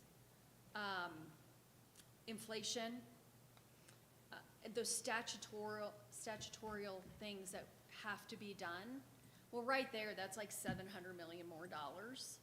And then you include the income tax decrease and the affordable housing that's pulling out money of $100 million. So there's basically $500 million there. Well, there has to be some give somewhere. And those last two things in particular weren't included in the governor's budget proposal because that was before Election Day. So these are adjustments to what he would have proposed then. Because he proposed, that's really on the table now, is a decrease in the budget stabilization factor, the BS factor. We'll be lucky if it holds flat where it is. His proposal was to bring it down to 3%, which is the smallest it has ever been. But I think that with the budget pressures, we'll be lucky to keep it flat. That's why the categoricals this year are also really important. I think we'll see more money going to SPED. Senator Zenzinger is on the Joint Budget Committee. Yeah. She has pushed this for years and years and years. She's very successful and influential. So I think we'll see more money certainly going into SPED. So the budget is called the long bill. It doesn't come out. It'll be introduced in the House. I think it's the House this year. It flips. Yes, it'll be introduced in the House. No, it'll be introduced in the Senate. It will be the last week of March in the Senate, in the first week of April in the House. So it runs 2 weeks. And the state budget sets how much money we have for the School Finance Act, how much money, what is the pot of money for education, but not how it gets spent. So you'll be in the middle of your budget planning, and you won't actually know how much you're getting. Now, Brett often really does know, like we know by conversations and what the big chunk is that we're getting, what School Finance Act will look like. But School Finance Act sometimes hasn't been introduced until the last 2 weeks. In May, right? Mm-hmm. And it often is one of the last things to pass because it's so much money, there's a lot to negotiate. And they say every year they're not going to Christmas tree it, and then it is. And so any little thing you get into School Finance Act, tons of negotiation. There are always people for or against it because you're asking for money. So when you're in the middle of those budget discussions, that's when the School Finance Act, the budget and the School Finance Act will be going through. So quick question. If special education funding is going up, is that good for us or not?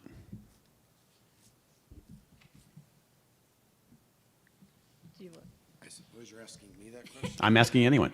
Let me phrase it a little bit differently. If they have money to put towards the budget stabilization factor, or they have money to put to special education, which one's going to benefit us more? Budget stabilization factor, And why is that? because that money that goes into the general fund and the special education dollars are mandated to special education, and special education is not fully funded. So for every dollar you have to spend in special education, although that helps that student, it doesn't help the overall classroom environment for that student. So that's right, but I would take it a little bit further because we have a smaller than average special education population, right? And so money that goes to budget stabilization factor is pretty pro rata. Money that goes to special education will be good, right? It's a moral good thing to do, but it will have a lesser impact on us than what it have on districts that have a higher population. So those are some of the conversations that we end up having, you know, in terms of when they be saying, hey, we're negotiating. Do we want money going to increase special education funding, or do we want money going to budget stabilization factor? Those are the kind of the questions that we end up wrestling with, and that at some point some legislators will ask, well, what is D38's opinion? I have a question for you, just segueing a little bit off of that, but in a more general sense. So if you're lobbying on behalf of D38, but you also lobby on behalf of other larger districts, as I understand. So you're having very individualized conversations, but do you ever come in conflict? So I haven't yet on education policy. The districts overall generally are alike and swimming in the same lanes, and what their focus is. And so particularly when it comes down to the money, out of the 3 district clients I have, District 49, District 51 in Junction, and Lewis Palmer, Lewis Palmer will be the most highly engaged when it comes to the money discussions. The academic side are what the other 2 districts now are more focused on, and swimming in the same lane for sure with those districts. Okay. And if there is a I was conflict- asking in part because I saw Douglas County on your website, so. Oh, that's the county.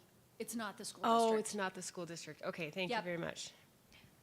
So I'm just going to piggyback off of that. I appreciate actually that the education clientele you have, and that you're able to advocate for D38 and look out for D38. Because to your point, sitting on the CASB legislative committee, some of the other school board directors that sit on that committee with me may have differing opinions on when I'm advocating for our school district.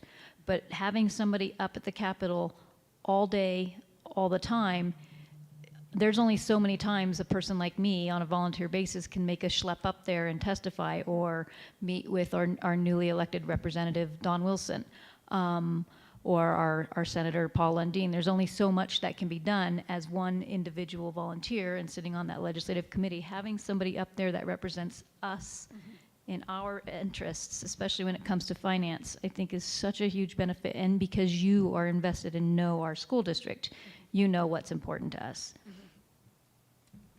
And that's for sure. And getting to know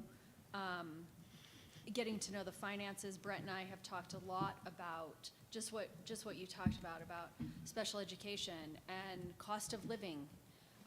COLA is going to be on a topic this year, and what does that impact to the district?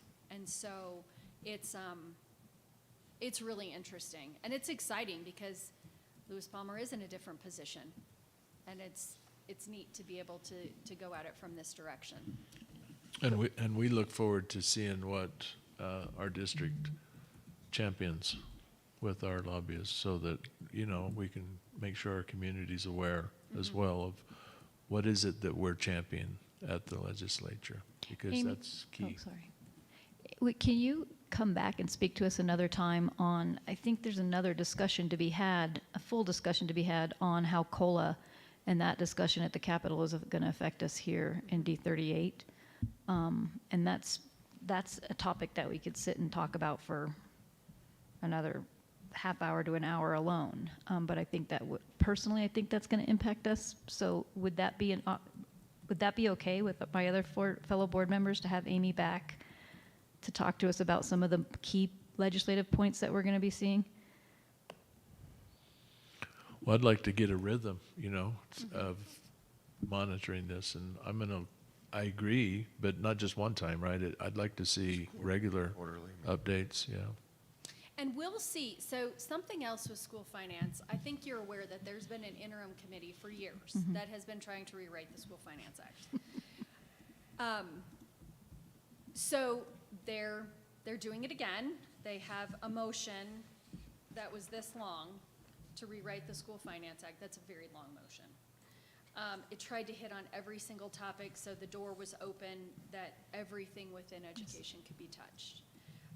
We'll see if that happens. I think there will certainly be, I think there will be more than nibbling around the edges this year, but how far that goes, I don't know.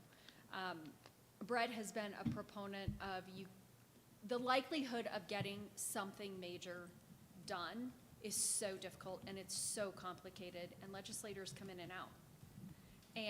But if we can focus them down on one thing, like mill levy, we were successful because we could focus on that.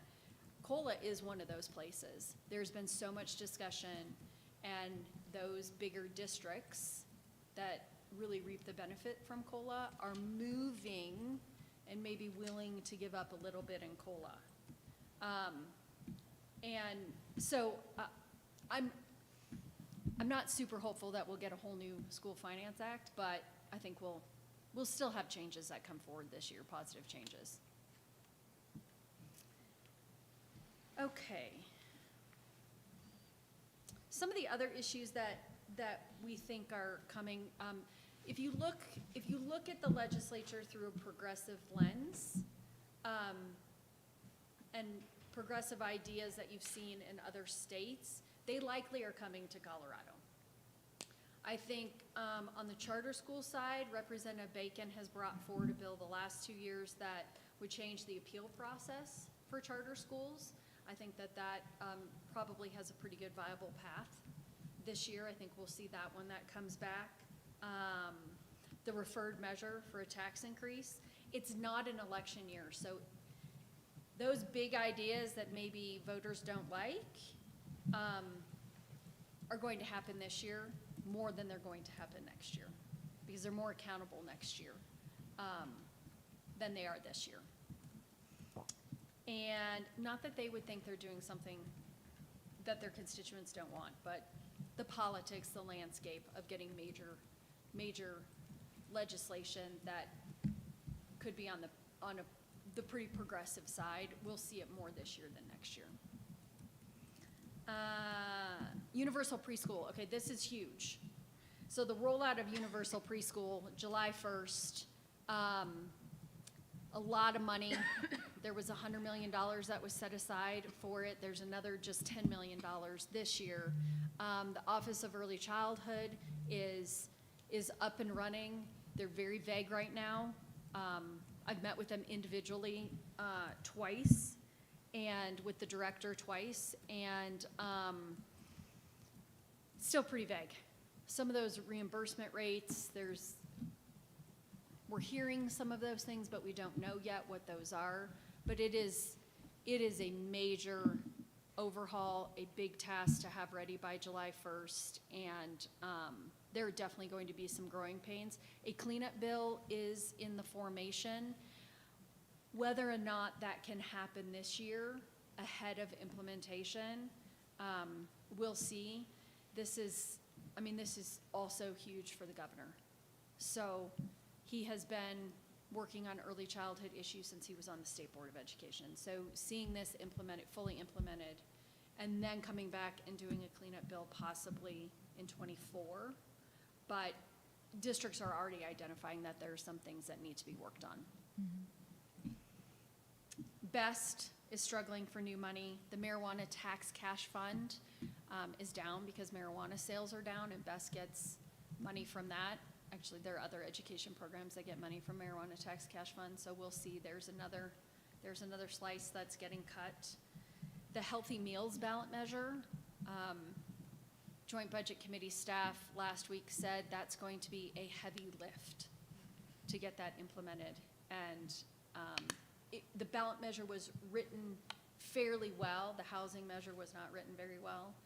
This one was written fairly well, but for districts to implement this and the money, and is there enough money? And it's a lot. The state budget is really what's going to take up most of the oxygen this year, across the board. All right, so when the session ends, so the bookend to the year, really June 30th is the end of our year, like your calendar, like your fiscal year. You'll receive an end of session report that goes through in detail the bills that we covered on behalf of the district, an overview of the political landscape, not just in education, but what were the major themes and what we foresee coming. We also have interim committees that will meet in the off year. So we'll be busy. Those interim committees start in July. Legislators start drafting bills after Labor Day in off years. And we monitor those interim committees because each interim committee is given a certain amount of bills. Usually it's 3 or 5. But bills that don't pass out of an interim committee, that don't get interim committee support, often a member will pick that and run with it. And there's the early childhood interim committee, school finance interim committee may continue. We could see a couple more that pop up looking at different items. So that takes up a lot, that takes up our summer, as well as fundraising, and the fundraising never stops. So that's really, that's it. I hope that gives you a landscape of the year and where are we in November, almost halfway, and the run-up. I'll stay in close contact with Casey and Brett and Amber. We've kind of divided buckets, and certainly you'll get my information from Casey. Don't hesitate to reach out. I am definitely more of a texter. My job is to stand and talk all day, and so sometimes I don't get to my email until 3 or 4 o'clock, but I always have my phone with me. I'll make sure to share contact info. So. Excellent. Well, welcome. We appreciate you looking out on behalf of D38. Indeed. I'm excited. We are too. Thanks, Amy. Thank you. So our next agenda item is a preview of our board meeting coming up. There's an agenda attached. I don't know if you've had a chance to look at it. I have. I don't have any questions. I have one thought. Please. It's consider or approve the 2023-2024 revised school district calendar following the survey. And I think, unfortunately, I won't be at this board meeting and am not able to call in, but I just wouldn't want it to get commingled with the survey.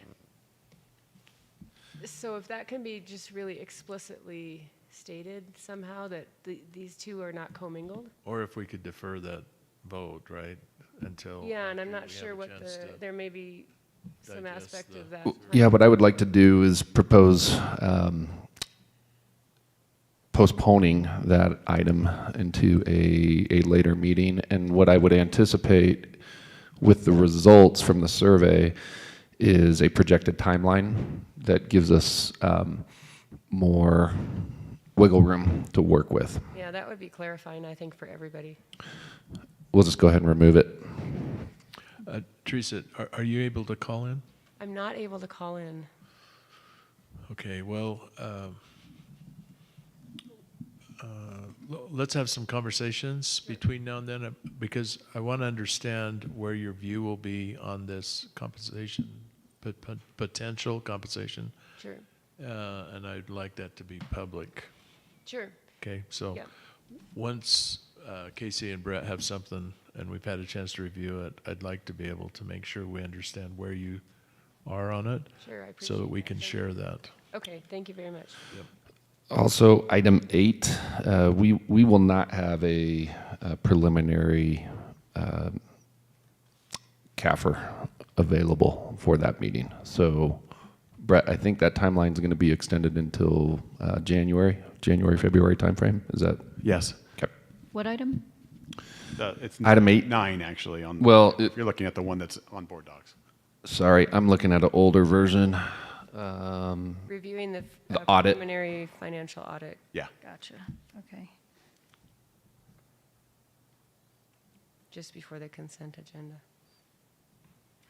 Good. Anything else? I have a quick question. Brett, in the presentation for, our financials and our enrollment, do we have the ability to show where we are in terms of our opt-ins and outs for the year? We've done in the past, our student enrollment. Do you mean choice? Choice in, choice out students, yes. Okay, All right. yes, now I understand. Yes, Apologies. it's okay. No, and I'll also be showing the intra-district choice as well as Okay. part of that. Good. Let's see. Let's jump into board member reflections. I'll start with Ron. Just kidding. Just sorry about that. Teresa, would you like to go I'll first? take the cue. I have no additional reflections today. Tiffany? I just want to say thank you, Casey. I know this was a long meeting, but it was so robust and so helpful, and I feel like we covered a lot of ground with it. So I appreciate the presentation, Mr. Redgway, yourself, getting to meet Ms. Atwood. It was just a good meeting. And then I also want to remind my fellow board members that this weekend is actually, I don't know if anybody registered for the Colorado Association of School Boards retreat. Starts Thursday. I am attending, we have some business to attend to from the delegate side of things that we'll be attending to. And then there's some really great breakout sessions this year, especially on Friday. If anybody can even make it for one day, there's some fantastic breakout sessions that apply directly to what Ms. Atwood was talking about, school finance, mill levy information. There's just some really good, I would encourage you guys to all look at that. The resolution booklet of all the resolutions that passed are now published, and I do want to do a shout out again to Mr. Redgway, because one of our resolutions that passed was on local control of finance, and many other board directors from across the state, when we were lobbying for that at the delegate assembly, came up to us and said that that was a very well constructed, well-written resolution, and there was some floor fight on it of what is local control of finances and what about accountability, but ultimately it was well received, and thank you for writing that. Cool.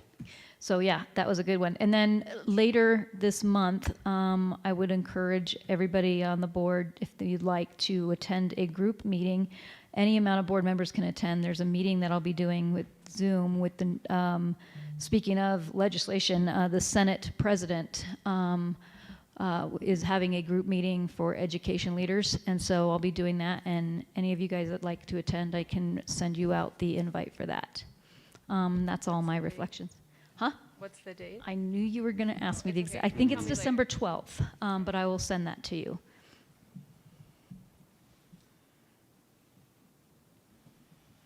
Ron, any reflections for today? None, thank you. I don't have any either. I appreciate the comments that were already shared, and I concur with that. So let's adjourn until December 12th, is that correct? That is correct. At 6 p.m. Thank you. Thank you.